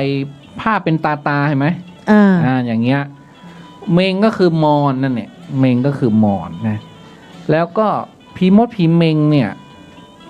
เป็นการที่เรียกว่าลำเพื่อสังเวยบรรพบุรุษของสายตระกูลนั้นนะ แต่ทีนี้บางคนที่เขาไปร่วมงานเนี่ยเขาก็ไม่ได้เป็นสายตระกูลนั้นก็จริงแต่ว่าเหมือนกับก็เป็นอีกผีอีกสายหนึ่งอะแต่ไปร่วมงานกันอะเหมือนกับไปร่วมงานเหมือนคนไปร่วมงานกันอย่างเงี้ยแหละบางคนเขาบอกเขาไม่ใช่ผีมดนะแต่เขาก็ไปร่วมกันไปฟ้อนอะไปฟ้อนเหมือนกันแต่เขาจะบอกว่าบางคนเขาฟ้อนแบบผีมดแต่บางคนเขาบอกว่าเขาไม่ใช่ฟ้อนแบบผีมดบางคนก็ไม่แต่งตัวแบบเป็นผีมดผีเมงก็มีเราก็งงว่าสรุปแล้วเขาแยกส่วนกันเหรอว่าอันนี้คือผีมดนี่อันนี้คือไม่ใช่ผีมดผีมดนี่จะแบบว่าระดับชาวบ้านระดับชาวบ้านประมาณว่าไทยใหญ่ยังไม่ถึงเป็นมอญเป็นพม่าเหมือนกันนะแต่ว่าเป็นพม่าไทยใหญ่นี่เป็นมดเป็นผีมดผีเมงนี่เป็นมอนนี่ใหญ่หน่อยผีมอนอันนี้คือตำนานเป็นระดับแม่ทัพในกองไงของคนมอนอ่ะคือเราก็จะเห็นเขามาถึงปุ๊บเขาก็จะแต่งตัวเสร็จแล้วเขาก็ไปเต้นไปเต้นไปรำเข้ากันนะเธอไม่รู้อ่ะบางคนเนี่ยไม่ได้แบบไม่รู้เนื้อรู้ตัวนะเวลาเข้าไปเนี่ยถ้าเขาก็จะมีขันเขาเรียกขันเจิญเนาะเป็นขันสีแดงๆใส่ดอกไม้อะไรใส่สวยไว้น่ะใครเข้าไปเขาก็จะเอาขันไปเจิญบางคนพอแตะขันปุ๊บเข้าเลยมันจะคือถ้ามาบ้านนี้เขาจะมีขันอยู่ขันนึงขันเจิญถ้าเกิดแขกมาปุ๊บก็ต้อนรับก็คือไปจับกันใครเข้าก็เข้าเหรอใครลงก็ลงจับไว้จับแค่นั้นบางคนจับยังไม่มีอาการไปนั่งเก้าอี้นั่งก่อนคือถือว่าเชิญแล้วถือว่าหุยขึ้นมาล่นไปที่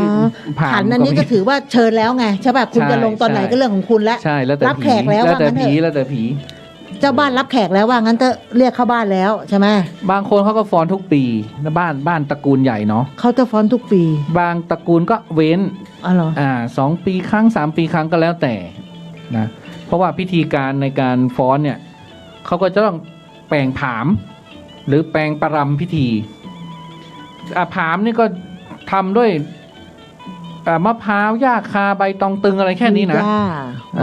มีต้นกล้วยมีขี้ผึ้งหม้อน้ำอะไรเขาก็จะตกแต่งตรงกลางผาม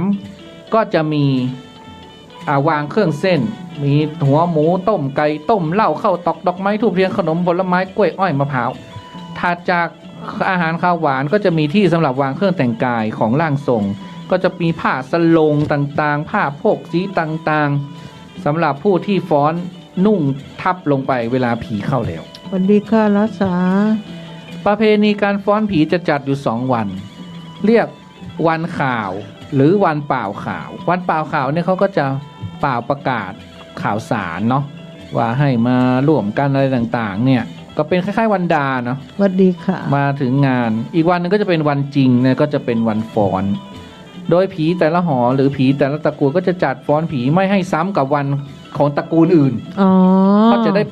เปิ้ลของว่าจะได้เวียนกันได้จะได้ไปร่วมกันได้เขาจะจัดไม่ตรงกันอย่าไปมาจัดตรงกันมาว่างนะอีเนาะเขาจะไปบ้านนี้จะต้องไปเขามาถึงนี่นะเขาจะแต่งองค์ทรงเครื่องมาจากในรถเลยนะขับรถมานี่คือแบบเขามีกระเป๋าเจมส์บอนด์นะใช่ใส่มาถึงปุ๊บเขาก็จะแบบนู่นนี่นั่นคือเขาจะทำทุกปีแล้วซึ่งเราก็ไปยืนดูนี่ขนาดเธอไม่เชี่ยวชาญนะนี่เธอรู้หมดเลยนะก็มันข้างบ้านไงคือเดี๋ยวนี้ยังมีไหมเราออกจากตรงนั้นมาแล้วเขาไม่เชิญเธออีกแล้วหรอไม่ตอนนั้นเมื่อก่อนนี่อยู่สันติธรรมไงแล้วตอนนั้นคือบ้านของป้าเนี่ยเขาก็จะอยู่เป็นคนรู้จักกันนั่นแหละอยู่ข้างๆบ้านอยู่ไม่ไกลกันแล้วปกติเขาก็ไม่ฟ้อนใช่ไหมไม่ทรงแบบว่าปกติในชีวิตประจำวันใช่ไหมทรงทรงด้วยเป็นเจ้าทรงด้วยเป็นเจ้าทรงทรงนี่คือแกจะแล้วก็ประจำปีด้วยใช่เขาก็จะมาเต้นกันเงี้ยอันนั้นแสดงว่าไม่ใช่ผีมดผีเมงอันนี้แสดงว่าเป็นฟ้อนผีเจ้านายนั่นแหละเขาถึงบอกว่าเขาไม่ใช่ผีมดนะใช่เขาเรียกผีเจ้านายผีเจ้านายก็จะมีเจ้าปี่นั้น เจ้าน้อยนั้น จะมีเจ้าน้อยเขาเรียกเจ้าน้อย เจ้าน้อยนั้นเจ้านานนั้นเจ้าอะไรคือไม่ใช่ผีมดผีเมง ใช่เขาเรียกเจ้าน้อย ถ้าผี จำ ม ได้ ดผีเมงเนี่ยเฉพาะตระกูล ตระกูลนั้นแค่นั้น แล้วปกติเขาจะไม่ทรง ใช่ ในชีวิตประจำวันเขาจะไม่ทรงนะผีมดผีเมงนะเขาจะทรงเฉพาะวันนั้นวันเดียว อันนี้คือเพื่อนที่ขายลาบอยู่เนี่ยเขาผีมดเขาไม่ได้ทรง แต่ว่าทุกปีเนี่ยเขาจะต้องเขาไหว้ผีมดผีเมงผีบรรพบุรุษเขาเนี่ยเขาถึงจะทรงมีงานไงเขาจะไปเต้นเขายังเชิญเราบอกว่าพี่ไปสิไปเต้นกันกูจะไปเต้นยังไงไม่ไปดีกว่าสปิริตแดนซ์นะเขาบอกว่าคนเยอะแล้วคนจะเต้นทั้งวันอ่ะใครมาก็ได้เข้ามาเต้นใครมาก็ได้เข้ามาเต้นอันนั้นคือผีมดและที่สังเกตอีกอย่างหนึ่งนะคนที่เป็นร่างคนเฒ่านี่นะจะทรงเด็กทรงกุมารทองเนี่ยแล้วร่างคนหนุ่มจะไปทรงคนเฒ่าทรงเจ้าปู่เจ้านั้นเจ้านี้แปลกเขาจะสลับกันร่างผู้หญิงจะไปทรงเจ้าผู้ชายเจ้าผู้ชายไปทรงร่างผู้หญิงอะไรเงี้ยอันนี้คือผีมดผีเจ้านายผีเจ้านายเขาจะเป็นยังไงเขาเรียกถ้าเกิดที่มาก่อนบางคนที่เท่านะ80นะ80แต่พอไปฟ้อนปุ๊บนายจะเอานั่นนี่เขาเรียกน้อยใช่เจ้าน้อยเป็นกุมารทองเนี่ยใช่เขาเรียกเจ้าน้อย80แล้วนะจะเป็นเด็กเนี่ยอย่างเงี้ยเราก็ว่าเขาจริงหรือเปล่าเมื่อก่อนนี้เนาะเขาจริงหรือเปล่าแล้วเขาบางคนก็เต้นได้ทั้งวันนะเนาะสูบบุหรี่มวนใหญ่ๆแต่เขาหลายๆมวนอย่างเงี้ยนะแต่เขาก็มีเหล้านะเขากินเหล้าสิกินเหล้าก็เมาดิผีต้องกินเหล้าสิเมาก็เต้นได้ทั้งวันป่ะร่างก็เมาคนก็เมาไปด้วยกันนะครับก็ไม่รู้นะแต่ก็ไม่เคยคือเราไม่ได้ลบหลู่นะแต่ว่าเราสงสัยไงว่าเขาก็เต้นได้ทั้งวันแล้วเขาก็มีกินเหล้าด้วยไงเพราะว่าเขาจะมีการเลี้ยงอาหารผีมดเนี่ยนะเขาจะต้องมีการเลี้ยงอาหารเขามีหยุดพักกลางวันด้วยแล้วก็จะถวายขันโตกต่างๆนะร่างทรงก็จะรับแล้วก็มีการถวายดาบนะแล้วก็จุดเทียนไขผูกปลายดาบร่างทรงก็จะลำดาบไปรอบๆอาหารเสร็จแล้วก็เป็นอันเสร็จพิธีในการถวายให้ผีนะในการรับประทานอาหารผีมดก็จะรับประทานทุกชนิดทั้งข้าวทั้งหวานส่วนผีเมงจะรับประทานเฉพาะของหวานและมะพร้าวเท่านั้นไม่กินของขาวนะหลังจากฟ้อนมาตลอดทั้งวันแล้วก็จะมีการส่งผีจังหวะดนตรีปีพาดก็จะช้าลงค่อยๆสโลว์ดาวน์ลงอย่างเงี้ยนะค่อยๆสโลว์ดาวน์ลงร่างทรงก็จะเดินไปที่หอผีเขาจะมีหอผีนะหอผีมดผีเมงเนี่ยแล้วเขาก็จะจะจ้อยจะซอเป็นกรโบราณมีขันดอกมีอะไรเขาก็จะเอาไปไว้ที่หอผีนี้แล้วก็ร่างทรงก็จะฟุบลงไปตรงนั้นก็ผีก็จะออกไปแล้วมันเป็นอย่างนี้นะหน้าที่ของผู้ที่เข้ามาร่วมพิธีกรรมนะหน้าที่ของเธอนี่นะเวลาไปผีมดผีเมงนะเธอก็จะต้องส่วนมากม้าขี่ในพิธีกรรมเนี่ยส่วนมากจะเป็นผู้หญิงไม่ค่อยมีผู้ชายแล้วจะเป็นผู้หญิงแล้วก็จะเปลี่ยนต้องขออนุญาตนะเราจะเปลี่ยนพละการไม่ได้เขาเรียกม้าขี่เนี่ยนะม้าขี่ใครเป็นม้าขี่คนไหนก็จะต้องเป็นคนนั้นม้าขี่กับม้าทรงอันเดียวกันไหมอันนั้นจะบอกว่าบ่าเอาละมาเนี้ยไม่ได้ปาเปลี่ยนอย่างนี้ไม่ได้นะควานนี่ก็คือผู้ที่คอยปฏิบัติผีอย่างเช่นพอผีมาใช่ไหมพอเปิดก้นท่มเลยนะเปิดกับหัวตัวแล้วมันก็เขาก็ต้องเอาน้ำมาเป้ามาให้เปิ่นกาเอาอะไรเอาสุราหมากเมี่ยงอะไรมาตอนรับเปิ่นเพราะว่าคนที่ก้นลงไปนะคือหูเรื่องแล้วไงผีเข้าแล้วไงหูเรื่องแล้วก็ต้องมาป้อมาแล้วเนาะกินน้ำเปล่าก่อนนะป้านะนี่ฮึดจกฮึดหลับลูกหลานเนอะอะไรต่างๆเนี่ยเหมือนฉันรู้ดีนะเป็นเจ้าน้อยเองแล้วก็อันนี้ก็คือตำนานก็คือปัจจุบันก็ยังมีการฟ้อนอยู่เนาะมีฟ้อนอยู่ทั้งฟ้อนผีมดผีเมงฟ้อนผีเจ้านายก็ยังคงดำรงอยู่ในล้านนาประเทศของเขาบอกว่าฟ้อนผีมดนี่เขาต้องทำทุกปีเพราะเขาบอกว่าไหว้บรรพบุรุษของเขาถูกต้องเป็นการก่อนที่ พวกเราจะนับถือพุทธศาสนา ดินแดนถิ่นเนี่ยเขานับถือผีกันมาก่อน ใช่ เพราะฉะนั้นผีทุกอย่างมันก็จะอยู่รอบอะไร รอบเมืองล้านนาของเราเนี่ยนะ แม้แต่อินทขีนเนี่ยเสาอินทขีนเนี่ยไม่ใช่เสาของพุทธศาสนานะเสาผี ฮะอินทขินนะกะ เสาผี อิน ก็ ทขี ผี น บรรพบุรุษทั้งหลายเนี่ยไปรวมกันอยู่ที่เสาอินทขีนเสาหลักเมืองของเรานี่ อ๋อ เขาบางทีเขาก็จะไปฟ้อนที่เสาอินทขีนนะ อี ใช่เพราะว่าเขารวมกันตรงนั้นก็จะมีเจ้าพ่ออินทขีนก็มีนะเจ้าพ่อประตูตาแปรก็มีนะ อี เจ้าพ่อประตูเชียงใหม่ เพิ่งเคยได้ยิน เจ้าพ่ออ้าวศาลเจ้าพ่อประตูเชียงใหม่ก็มีเหรอ ก็มีสารแต่ไม่คิดว่าล เจ้าง พ่อประตูช้างเผือกก็มีเหรอ ศาลแจงกูเฮืองก็มีเหรอ อันนั้นมีทุกแก่งว่างั้นเถอะ ผีเราประจำหมด เรามีผีรักษาหมด อ๋อใช่ใช่ใช่ ทั้ง ใช่ 5 ประตู4แจงของเราเนี่ยมีผีหมดเลย ใช่ ประตูหายาก็มีผีเหรอเขาก็ฟ้อนกันเหรอ สมัยก่อนเขานับถือผีไง ใช่ ซึ่งโบราณเนี่ย เปิ้ลไหว้ผี แต่ 2-3 ปีมันนะผีก็เข้าใจ ใช่ไหม ว่าโควิดเพราะคนไม่ได้กินผีก็ไม่ได้กินผีก็เข้าใจ คนจน เพราะว่า ผีก็ต้อง เพ อ ราะว่า ด พอเขาจัดฟ้อนใครใหญ่กว่าผีรู้ไหมอสมไปเดือดเปิด ย่างป้อนหลวงคำนั้น ยุดเดี๋ยวนี้ เจ้าพ่อแตกบึง ได้ฟ้อนได้เฟิร์นนี่ คนที่ใหญ่กว่าผีคืออสม แต่ช่วงนี้มันไม่ใช่หน้าฟ้อนนี่ ก็ช่วงนี้แหละเขาฟ้อนช่วงก่อนพรรษาเนี่ยเขาฟ้อนกัน เหรอ ถ้าเข้าพรรษาแล้วเขาจะไม่ทำอะไรละเขาจะไม่ฟ้อนละ และของตุ้มเนี่ยมันไปเป็นเพิ่งฟ้อนไปไม่ใช่เหรอ นั่นแหละเขาเรียกเดือน 9เนี่ยเดือน 8 เดือน 9เนี่ยเขาจะฟ้อนกัน ปีนี้ นั่นแหละ ไม่มัน พฤษภาไม่ถุนานี่เนี่ย เขาวที่แล้วที่ชวนเราไปหรือปีที่แล้วหรือเปล่า แม้แต่กลางเวียง3 กษัตริย์ที่จริงเมื่อก่อนเขาก็ฟ้อนกันนะแต่หลังๆเนี่ยก็ ตั้งแต่มีข่าวที่เจ้า ที่นู่นที่สันกำแพงให้เหรอ ไม่ที่นี่เลย3 กษัตริย์นี่ เหรอ ที่มีข่าวที่แทงอ่ะ ไม่จริงๆเขาก็จะจัดอีกแต่ว่าโควิดเนี่ยแหละที่เจ้ สามก เจ้า ษัตริย์ พ่ นี่ อ คื เจ้า องา แม่ นให ก็ ญ่ ต้องเข้าใจ ที่3 กษัตริย์เนี่ย ว่า ที่บ้านเมือง ที่ใหญ่ที่สุดนะ บ้านเมืองเกิดอะไรเกิดโรคระบาด โลกหาลง ผีก็ต้องเข้าใจว่า คนยังไม่มีกินเลยเพราะฉะนั้นผีก็ต้องเข้าใจว่าพอย้างไปก่อน แต่เขาก็เลี้ยงนะแต่เขาไม่ได้ฟ้อน แต่เขาก็เลี้ยงนิดๆหน่อยๆคือให้เป็น วิธี คือถ้าไม่เลี้ยงเนี่ย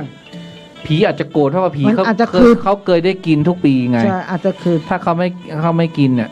มันก็จะร้อนแรงกว่านี้ไง ใช่ บ้านเมืองก็จะเดือดร้อนกว่านี้เพราะฉะนั้นพูดกับผีในเชียงใหม่ในล้านนาของเราเนี่ยภาคเหนือของเราเนี่ยมันยังเหนียวแน่นอ่ะเหนียวแน่น มันก็แต่ละภาคมันก็จะมีไงก็เหมือนภาคอีสานเขาก็จะมีประเพณี ผีฟ้าผีแทน ใช่ ผีแทนปู่แทนจะแทน ใช่แล้วก็มีปอบผีฟ้า ต้องรำเหมือนกัน ใช่ ต้องรำ ร เพราะฉะนั้นดนตรีในพิธีกรรมเนี่ยก็ยังต้องมีอยู่ วงแห่ก็ยังเขาก็จะอยู่ได้ ำ แต่ตอนเนี้ยเขาไม่ฟ้อนใช่ไหมวงแห่ก็อยู่ไม่ได้เพราะไม่ได้รู้ไปแห่อะไรผีก็ไม่ได้ฟ้อน คือมันลำบากหมดนั่นแหละ ดำหัวก็ไม่ได้ดำเพราะมันเพิ่งไปดำเขาตอกดอกไม้อะไรยังก็คลายไปได้ เพราะมันไม่ได้ดำอะ คนเฒ่าคนแก่ให้อยู่บ้าน ส้ม ลูก ป ห ล่ ลา อน ย ไป ก็คลายไปได้เพราะมันได้มี มันได้ไปดำหัวไผ่ ได้ไปดำหัวไป แต่ อันนี้ก็ คือเขาก็ขอร้องไงว่า อย่าไปดำหัวคนเฒ่าคนแก่ แต่คิดว่าถ้าหลังจากโควิดแล้วเดี๋ยวก็จะต้องขับคืนมา อาจจะต้องมีการสืบชะตาใหญ่ อาจจะต้องมีการฟ้อนใหญ่อะนะดีๆแล้วอาจจะไปร่วมด้วยก็ได้ รัฐบาลเปิ้ลก็รณรงค์ให้ฉีดวัคซีนไงเพื่อเปิดประเทศเปิดจังหวัด ก็เจ้าพ่อแบบใส่หน้ากากฟ้อนได้ไหม ได้ หายใจประตันกันเนาะ ก็ คือบางทีมันจะสูบบุหรี่อะมันสูบไปได้ไง แต่เพราะเจ้าพ่อนี่เขาจะดูดบุหรี่เยอะไง เออ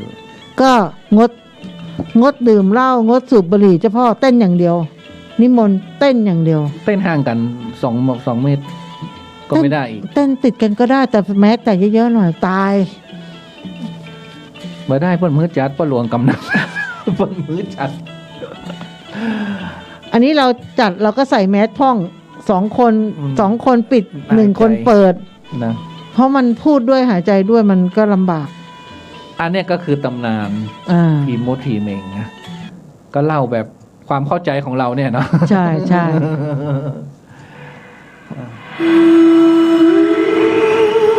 อีกครึ่งชั่วโมงนะเราก็ได้ประมาณ10 เรื่องได้ เฉพาะวันนี้นะพรุ่งนี้ไม่รู้ วันนี้มีพลังเยอะ วันนี้พลังเยอะกาแฟ2 แก้ว คืนนี้จะได้นอนไหม สมกับเป็นเจ้าของร้านกาแฟ มันต้องลอง พอลองปุ๊บเราจะรู้ว่า อันนี้ทำเงินได้รสชาติแบบนี้ทำแบบนี้ มันอยู่ในหัวหมดแล้ว ขึ้นอยู่ตอนนี้หาเงินมา ก็ค่อยๆทำไป ปูพื้นก่อนสิ ปูพื้นไปก่อน ไปพางๆก่อนทรายก็มีนั่นขนไป จ้างคนงานมาขนทรายไป ปูไป ปูให้มันเสร็จก็ ขึ้นเสาขึ้นอะไรเทพื้น 2-3 พันก็ได้แล้ว มันซื้อเครื่อง ได้โครงแล้ว ซื้อเครื่องมาอันเล็กๆที่เป็นกาแฟสดเป็นโถแล้วนะ โอ้ อันเดียว โอ้เอาตู้ถ้าซื้อเครื่องกาแฟตู้ต้องไปซื้อเครื่องกาแฟมา เดี๋ยวจะหา ไม่ ตู้ ต้อง จ่าย มี ตังค์มา โครงก่อนสิทำโค เอ รง อ ทำพื้นก่อนทำพื้นก่อน แล้วก็มานั่งหัดทำกันที่ร้าน ปูพื้นปูอะไรให้มันอยู่ โอ ได้ เคโอเค ทำทีละ2,000-3,000 ทีทำไป ค่อยๆทำไปนะอ่ะ หรือเด็กเขาอาจจะไม่ชอบหรูหราก็ได้ เด็กเขาอาจจะชอบแบบสบายๆธรรมชาติก็ได้ใต้ต้นไผ่ของเรา อันนั้นแหละเขาไปนั่งเตอะแต่ในร้านมันต้องรัดคุมไง เพราะว่าเราต้องเก็บของไม่ต้องย้ายออกไง เธอก็เก็บข้าวเก็บออกนะครับ อุ้ยตาย จนกว่าเธอจะทำเสร็จ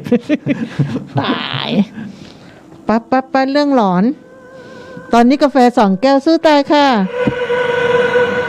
เธอก็เล่าไปจนถึงตี 4ก็ได้พระอาจารย์ไม่ว่าอะไรหรอก ค่ะ จะไปก่อนนะ มาอีกเรื่องหนึ่งตะกี้เราพูดเรื่องการฟ้อนกันล เดี๋ยวจะลำโชว์เหรอ ำไม่ ก็ห้องดนตรีไงสุดสยอง ดนตรีไทย ทุก ใช่ไห โร ม งเรียนน่ะ ทุกโรงเรียนต้องมี โรงเรียนไหนไม่มีบ้างยกมือ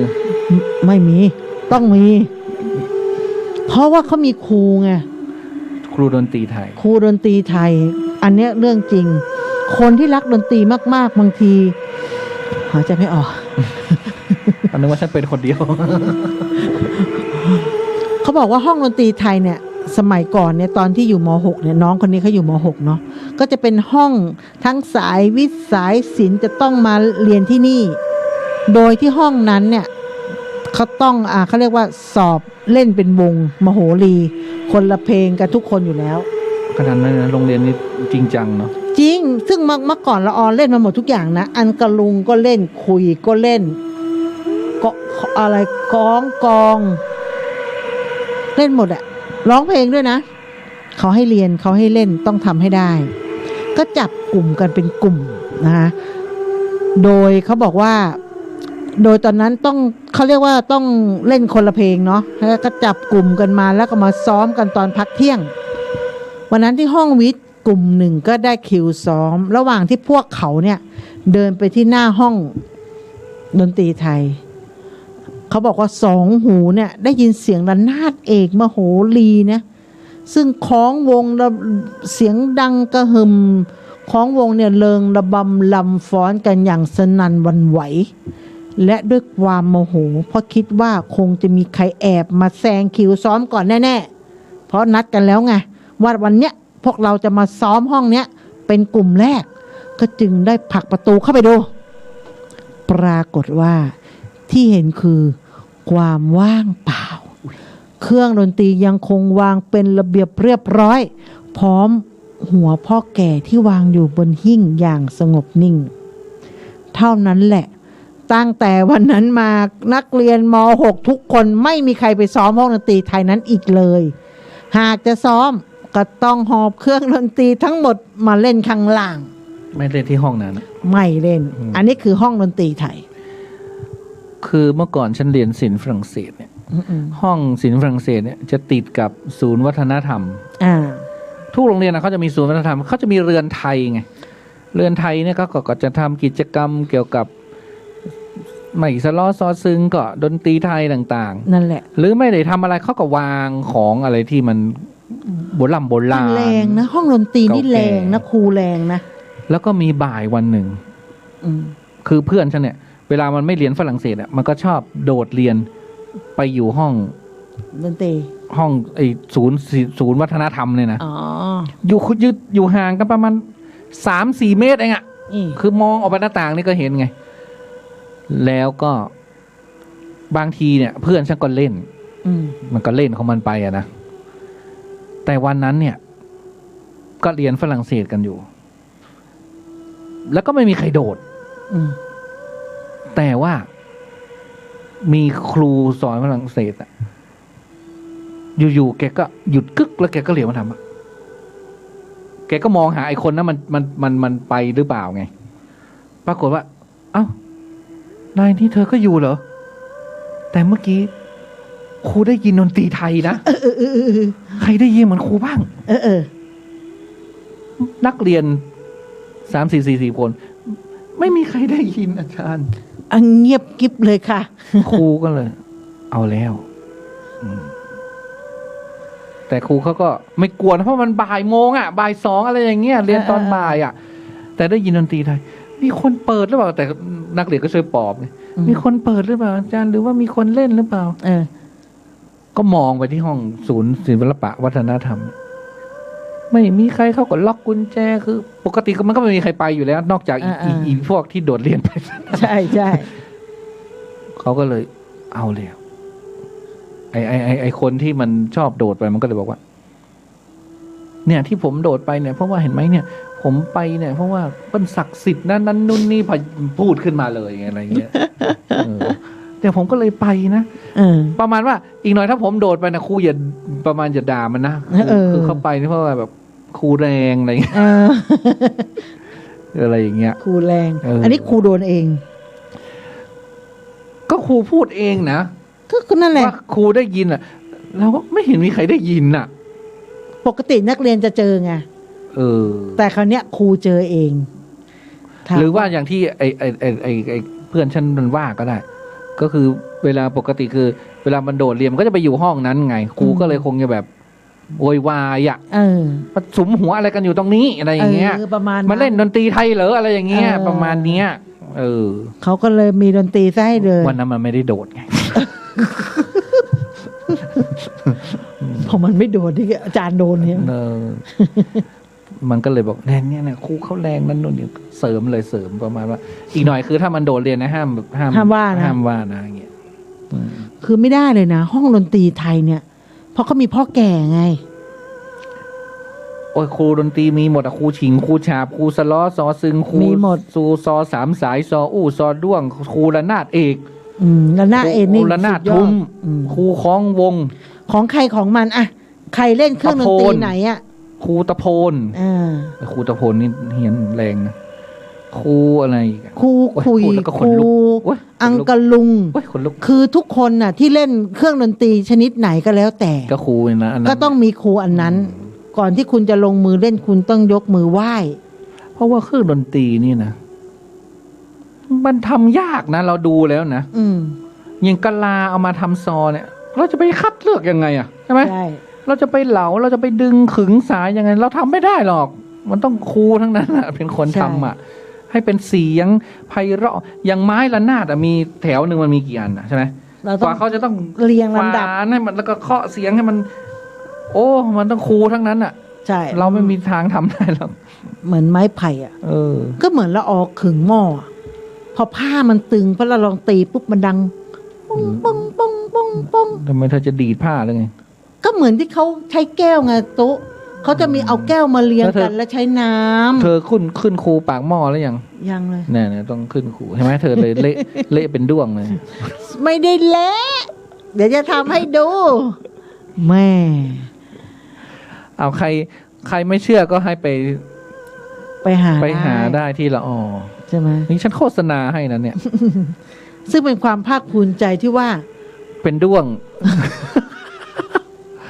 ใครไม่เชื่อก็ให้ไปดูที่หลังมอได้ร้านละออซึ่งเมื่อก่อนนี่อยากทำมากเลยนะมันทำยากยังไงวะ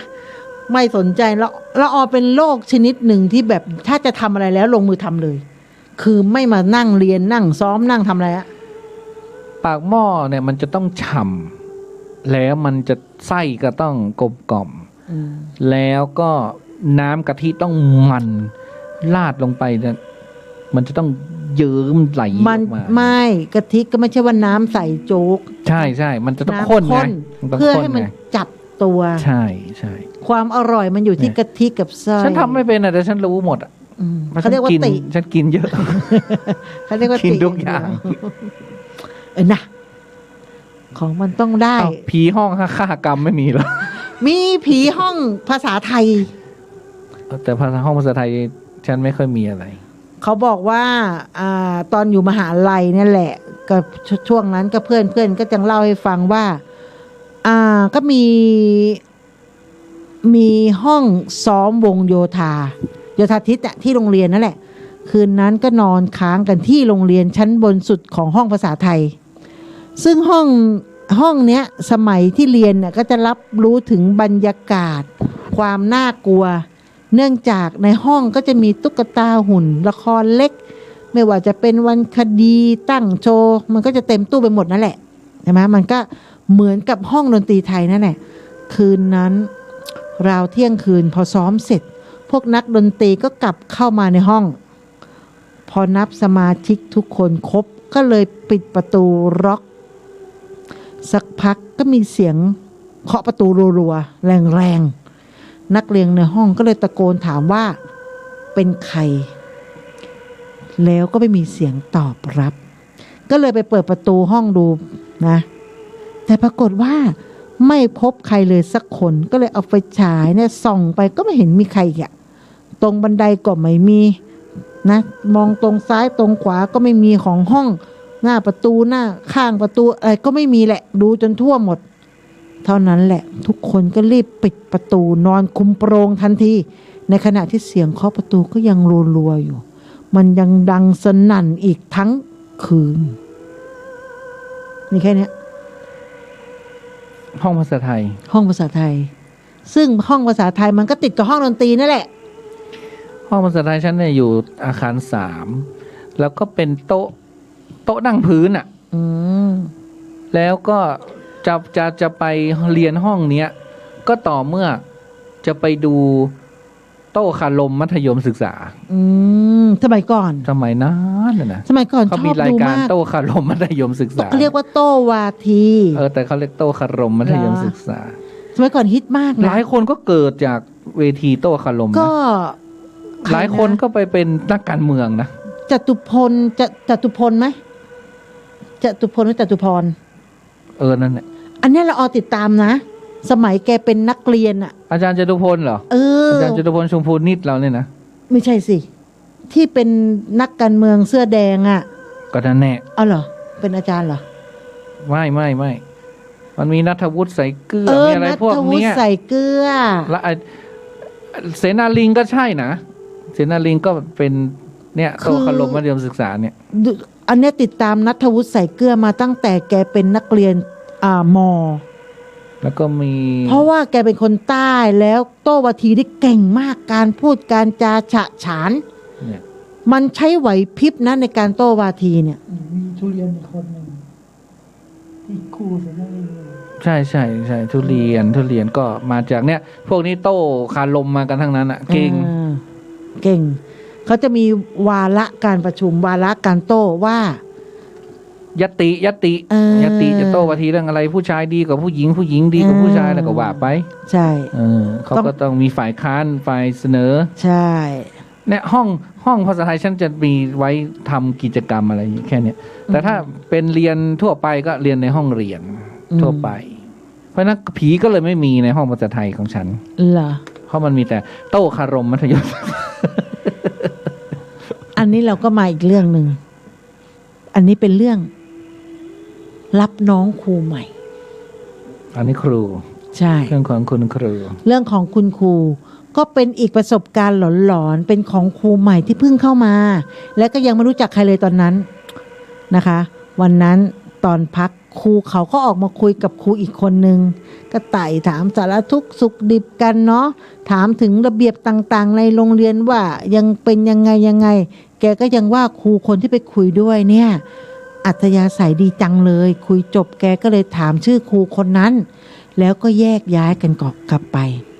พอตอนเย็นครูใหม่ก็ได้ไปคุยกับครูอีกคนนึงแล้วแกก็เล่าเรื่องครูอีกคนนึงที่แกเจอนะก็บอกว่าชื่อนี้นามสกุลนี้แหละครูคนที่คุยด้วยถึงกับหน้าถอดสีเลยเนาะเพราะคุณครูคนใหม่เนี่ยที่ไปคุยด้วยเมื่อเช้านั้นเป็นครูที่เสียชีวิตไปนานแล้วพอบอกครูใหม่ไปเท่านั้นแหละแกก็ไม่เชื่อมาเป็นตัวเป็นๆน่ะตั้งแต่เช้าอ่ะตุ๊เป็นเราก็ไม่เชื่อเนาะมันไม่ใช่มั้งอาจจะเป็นผิดคนนู่นนี่นั่นเนาะเพราะครูคนเนี้ยหรืออำกันเล่นหรือเปล่าเนาะสุดท้ายก็เลยเอารูปของครูคนนั้นนั่นแหละที่อยู่ในงานศพมาให้ดูเพราะแกไม่เชื่อไงมาอำน่ะรับน้องใหม่นู่นนี่นั่นเนาะซึ่งในรูปมันก็จะเป็นวันที่เขียนวันชะตามรณะด้วยพอครูคนใหม่เห็นเท่านั้นแหละ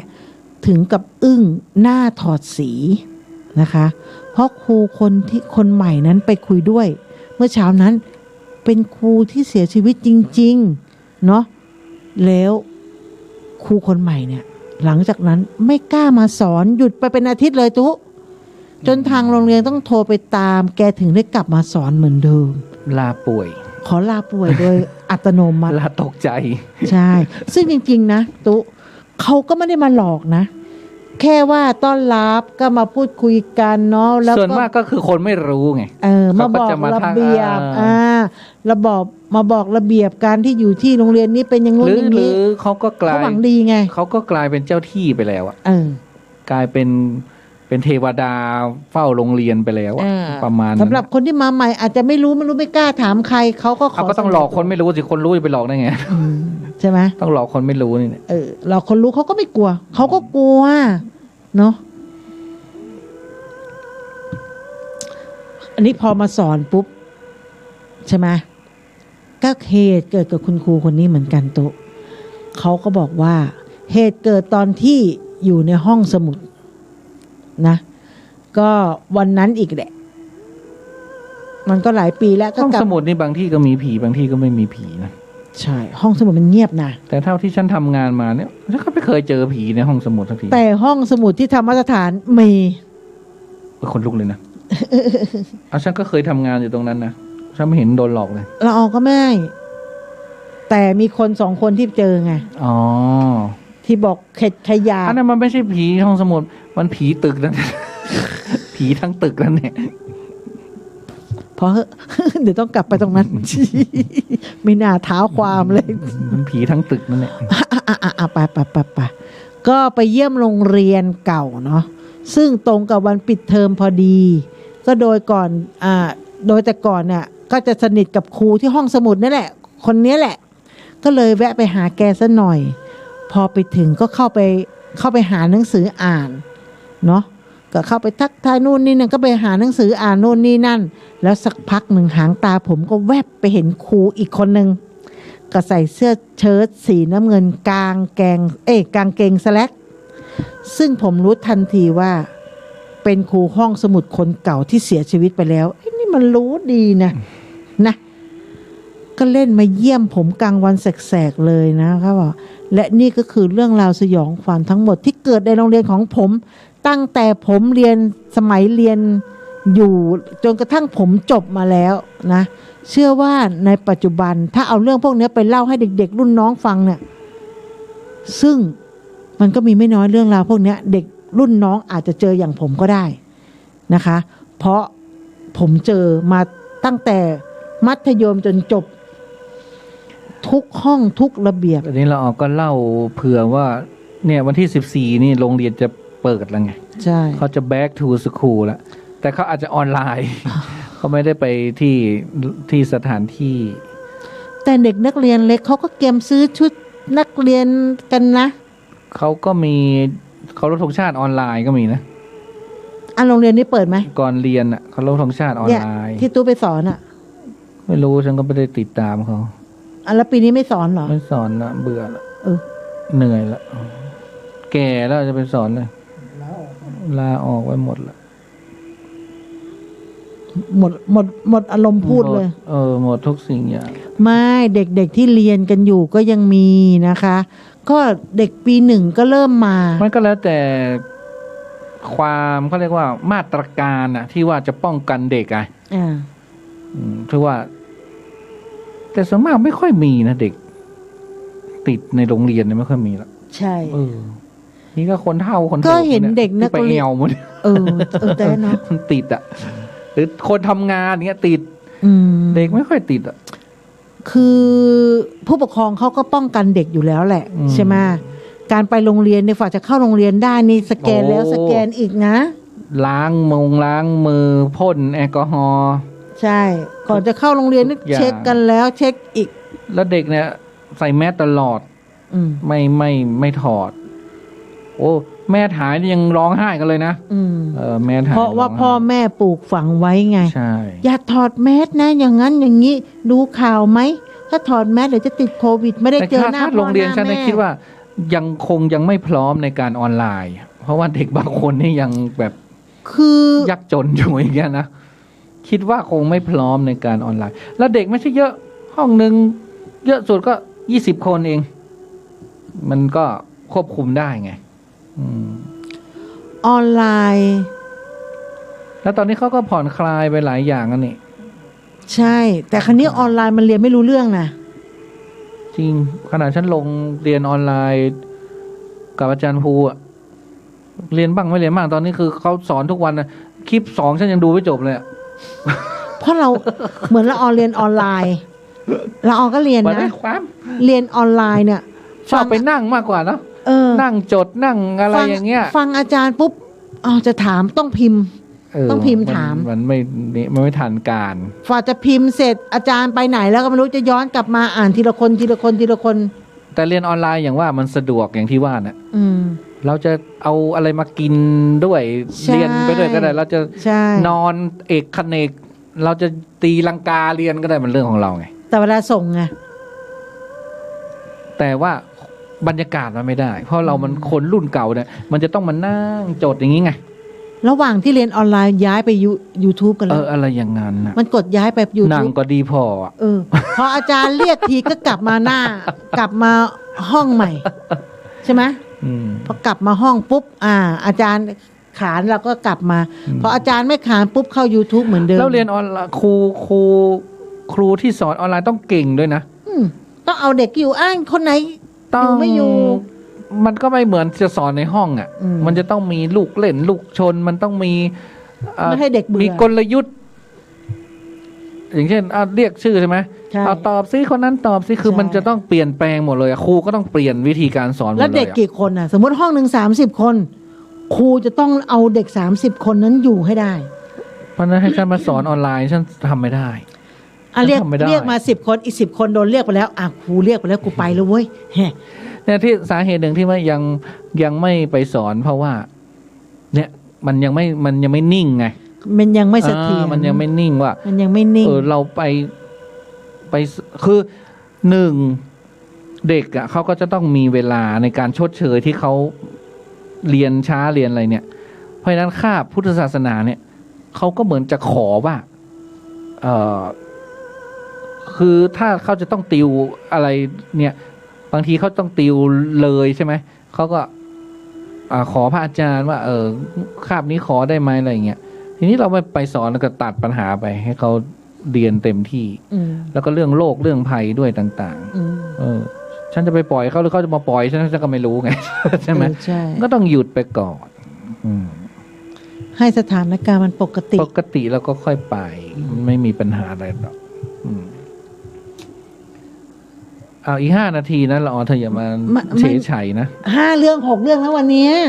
อีก4 นาทีนะเธออย่ามาเฉยเฉยนะ อีก4 นาทีคือทุค่ะ อะไรล่ะนะฉันจะทำอะไรเลยมันก็มีข่าวใช่ไหมข่าวไอ้นี่ไงพระมหาเทวีเจ้านะหญิงลีนี่เขาเป็นร่างทรงทานบุญนะ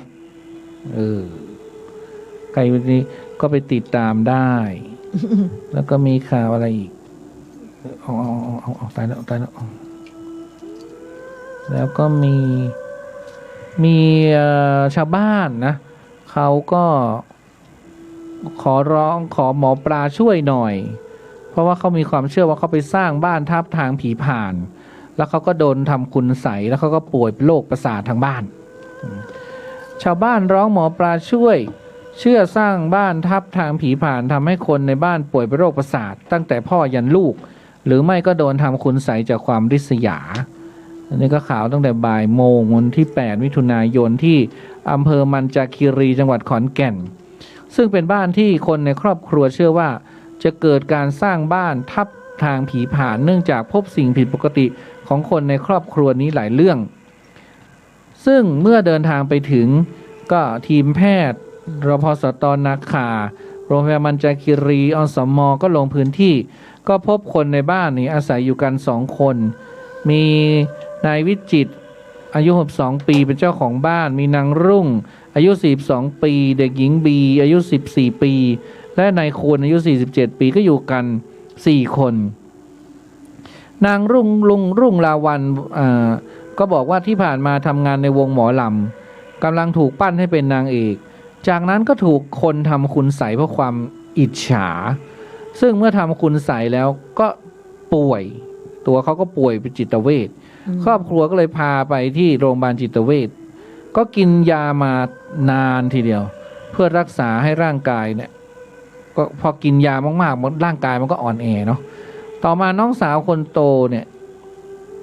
อายุ16ปีก็ป่วยเป็นจิตเวชอีกแล้วก็เสียชีวิตขณะที่แม่เนี่ยสุขภาพแข็งแรงมาตลอดจนอายุ65เป็นมะเร็งปอดแล้วก็เสียชีวิตไปแล้วก็ตอนนี้คุณพ่อนายวิจิตรเนี่ยซึ่งเป็นคนที่มีสุขภาพแข็งแรงมาตลอดไม่มีโรคประจำตัวอะไรใดๆทั้งสิ้นแต่เมื่อปี54เนี่ยตอนกลางคืนพ่อก็ร้องตะโกนขอความช่วยเหลือดังลั่นและว่าจะมีคนมาเอาชีวิตจากนั้นก็มีอาการเหม่อลอยไม่สุงสิงกับคนในครอบครัวไม่พูดกับใครแต่ยังกินข้าวได้พาไปพบหมอก็บอกว่าพ่อเป็นโรคจิตเวชนะถ้าบ้านเราก็บอกเป็นผีบ้าเนาะต้องกินยารักษาไปตลอดชีวิตแล้วอยู่ดีๆเขาสุขภาพดีๆอยู่ดีเขาเป็นผีบ้าได้ไงก็ว่าอย่างเงี้ยนะเขาก็เลยกินยากันหมดทั้งบ้านเลยตอนนี้กินยาจิตเวชหมดและตอนเนี้ยลูกสาวคือเด็กหญิงบีนามสมมุติเนี่ยซึ่งเป็นลูกสาวคนเดียวของบ้านก็เริ่มที่จะซึมเศร้าแล้วแล้วก็เหม่อลอยแล้วก็เริ่มจะไม่คุยกับใครแล้วแต่ถ้าทางวิทยาศาสตร์ก็คือทุกคนในบ้านเป็นจิตเวชแล้วเด็กมันจะไปล่าเริงไงเนาะแต่ว่าอยู่ดีๆเด็กหญิงคนนี้เขาก็เป็นนะประกอบกับช่วงนี้ก็เป็นช่วงโควิดด้วยเนาะลูกสาวก็เลยไปรักษาตัวไม่ได้เพราะว่าจะต้องไปเรียนหนังสือวันที่14นี้ซึ่งเราก็เล่าเรื่องร้อนในโรงเรียนไปให้ฟังหมดแล้วลูกสาวก็ต้องไปเรียนกับเพื่อนๆก็เกรงว่าพอไปที่โรงเรียนเนี่ยอาการพวกนี้จะไปเกิดกับลูกเขาทำให้ลูกเขาเป็นป่วยเป็นจิตเวชอีกหรือเปล่าทั้งนี้ทั้งนั้นเนี่ยส่วนตัวคิดว่าเกิดจากกรรมพันธุ์นะเพราะว่าก็มีคนป่วยจิตเวชหลายคนจากรุ่นลูกรุ่นหลานติดเชื้อทางกรรมพันธุ์แต่ก็อดคิดไม่ได้ว่าอาจจะสาเหตุที่ว่าโดนทำคุณไสยตั้งแต่แรกเริ่มมาเนี่ยก็เป็นไปได้แล้วก็ส่วนตัวก็ไม่ทราบมาก่อนว่าพ่อแม่เขาซื้อที่ต่อมาจากใครทำอะไรยังไงเนาะว่าเป็นป่าช้าหรือเปล่าเขาก็ไม่รู้เป็นทางผีพรานหรือเปล่าเขาก็ไม่รู้ไงทีนี้เขาก็เลยต้องขอหมอปลามาช่วยนะเรื่องราวจะเป็นอย่างไรนั้นก็ติดตามข่าวเนาะว่าจริงๆแล้วมันบางทีหมอปลาถ้าไม่เป็นผีจริงๆเขาก็ด่าเอานะด่าค่ะแต่ถ้าผีจริงๆเขาก็ช่วยนะเอาละแล้ววันที่14อย่าลืมนะคะตื่นเช้า6 โมงถึงกี่โมงนะถึง5 ทุ่มเหรอไปทำอะไร ก็คนละครึ่งไงเฟสต่อไป เขาบอกเขาจะมีแบบเซอร์ไพรส์อะไรสักอย่างหนึ่ง เหรอ ไม่ เขา มี มีเซอร์ไพรส์เหรอ ไม่มีเหรอ ไม่รู้อ่ะ เขาบอกเฟส 3นี่จะไม่เหมือนเฟส 1-2นะ เหรอ เขาบอก เราออไม่ได้สักเฟสหนึ่งว่าวันที่ 14 จะตื่นแต่เช้าก่อน6 โมงเพื่อ เออ มาอะไรนะเขาต้องโหลดเข้าลงทะเบียนคนละครึ่ง เออ เธ รึ่ อง จะได้แล้วเหรอ ก็ไม่รู้ไง อ๋อโหลดไปก่อนนะ ไม่ รู้ เขาทำยังไงก็ไม่ เอา รู้ แล้วเธอไปร้องทุกข์ได้แล้วไม่ใช่เหรอ ได้ก็ได้ 2,000ไง อ๋อ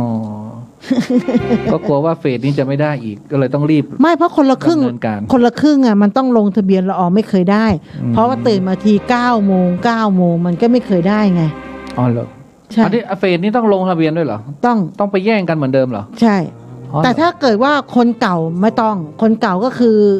มันก็เข้าเลยไง เพราะฉันเป็นคนเก่า คือละออไม่เคยทันไง เธอเป็นคนใหม่ ใช่ เอาล่ะสำหรับค่ำคืนนี้ก็ขอนำรายการจากท่านผู้ฟังไปก่อน ก็ขอแผ่เมตตาไปยังทุกสรรพสัตว์สรรพวิญญาณสรรพเจ้ากรรมนายเวรสรรพดวงจิตดวงวิญญาณ ทุกรูปทุกนาม ทุกชื่อ ทุกเสียงที่เราได้หยิบยกเอ่ยอ้างท่านขึ้นมาในรายการก็ดีนำเรื่องของท่านมาเล่าก็ดี ขอให้ท่านอย่าได้จองกรรมจองเวรเบียดเบียนซึ่งกันและกันเลยไปสู่ภพภูมิที่ดีอโหสิกรรมและการเทินสำหรับค่ำคืนนี้ก็ต้องขอให้ทุกท่านแผ่เมตตา นะก่อนหลับก่อนนอนก็แผ่เมตตาสักหน่อยหนึ่งเราจะได้ดับเป็นสุขตื่นเป็นสุขไม่ฝันร้าย ฝันดีฝันเห็นเลขหวยรางวัลที่ ค่ะ 1ด้วยกันทุกท่านทุกคนเธอ ขอ